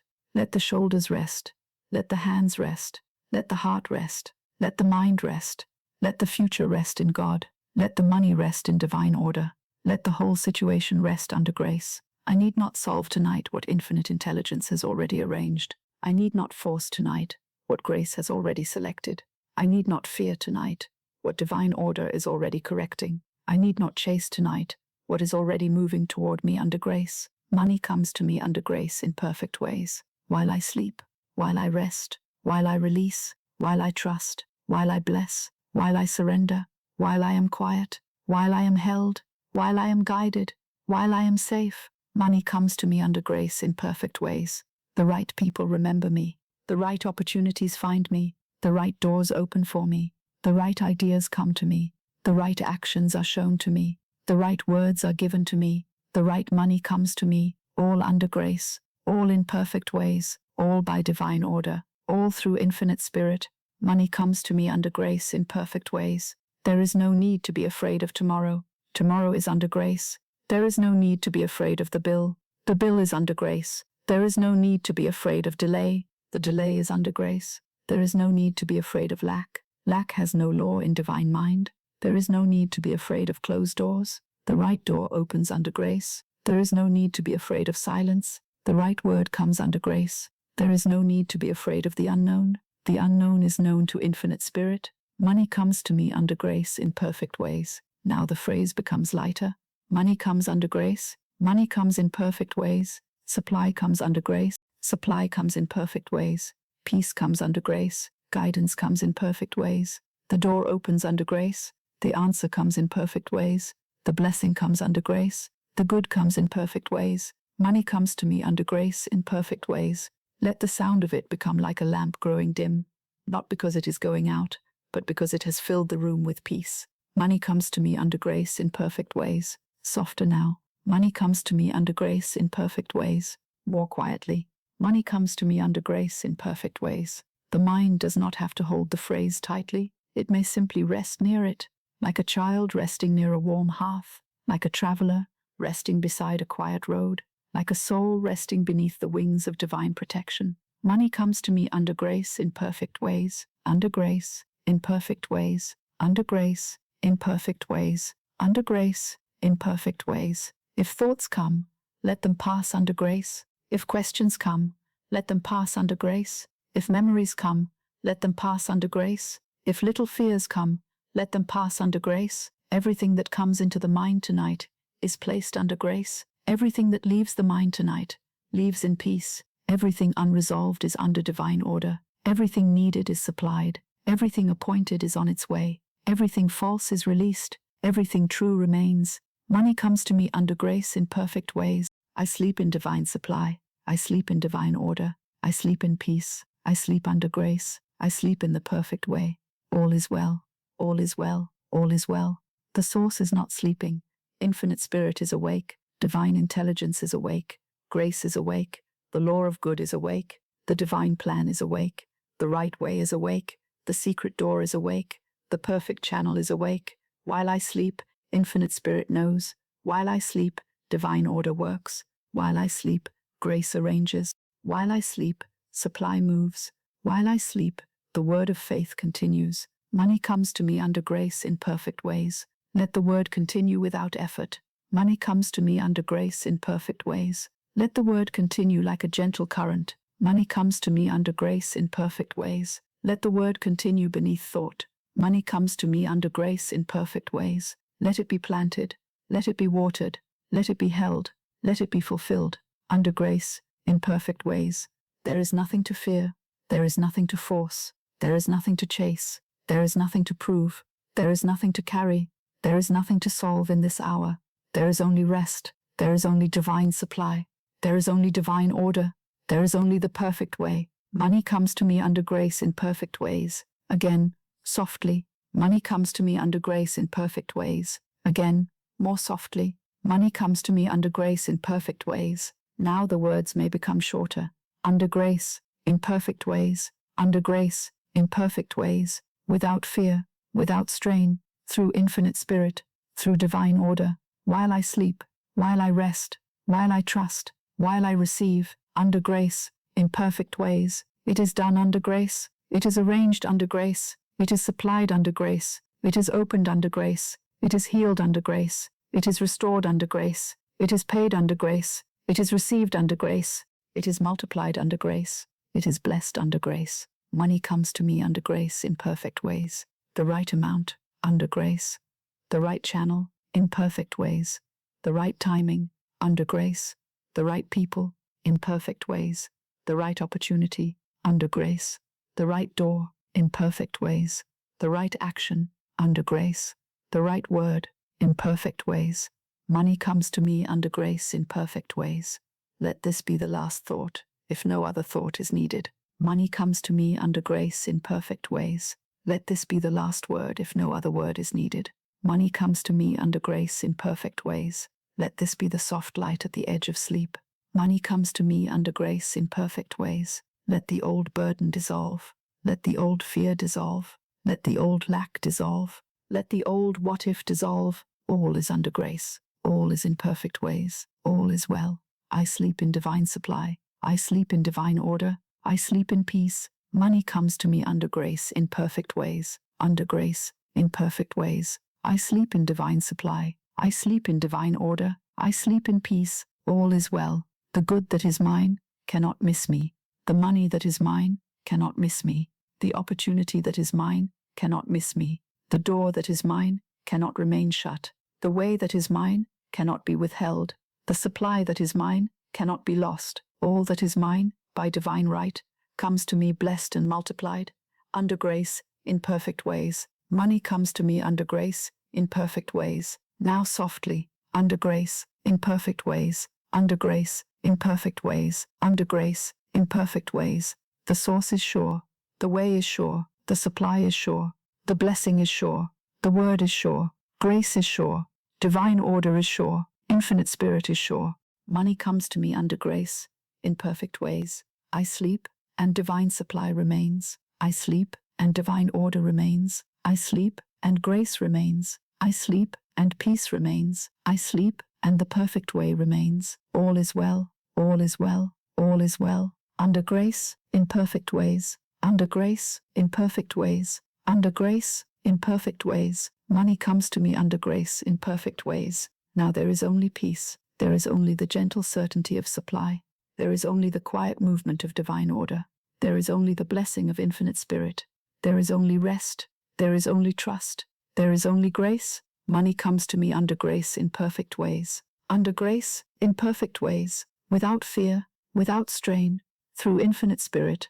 Through divine order. While I sleep, it is done under grace. I sleep in divine supply. I sleep in divine order. I sleep in peace. All is well. All is well. Money comes to me under grace in perfect ways. Under grace, in perfect ways. Under grace, in perfect ways. Under grace, in perfect ways. I sleep in divine supply. I sleep in divine order. I sleep in peace. All is well.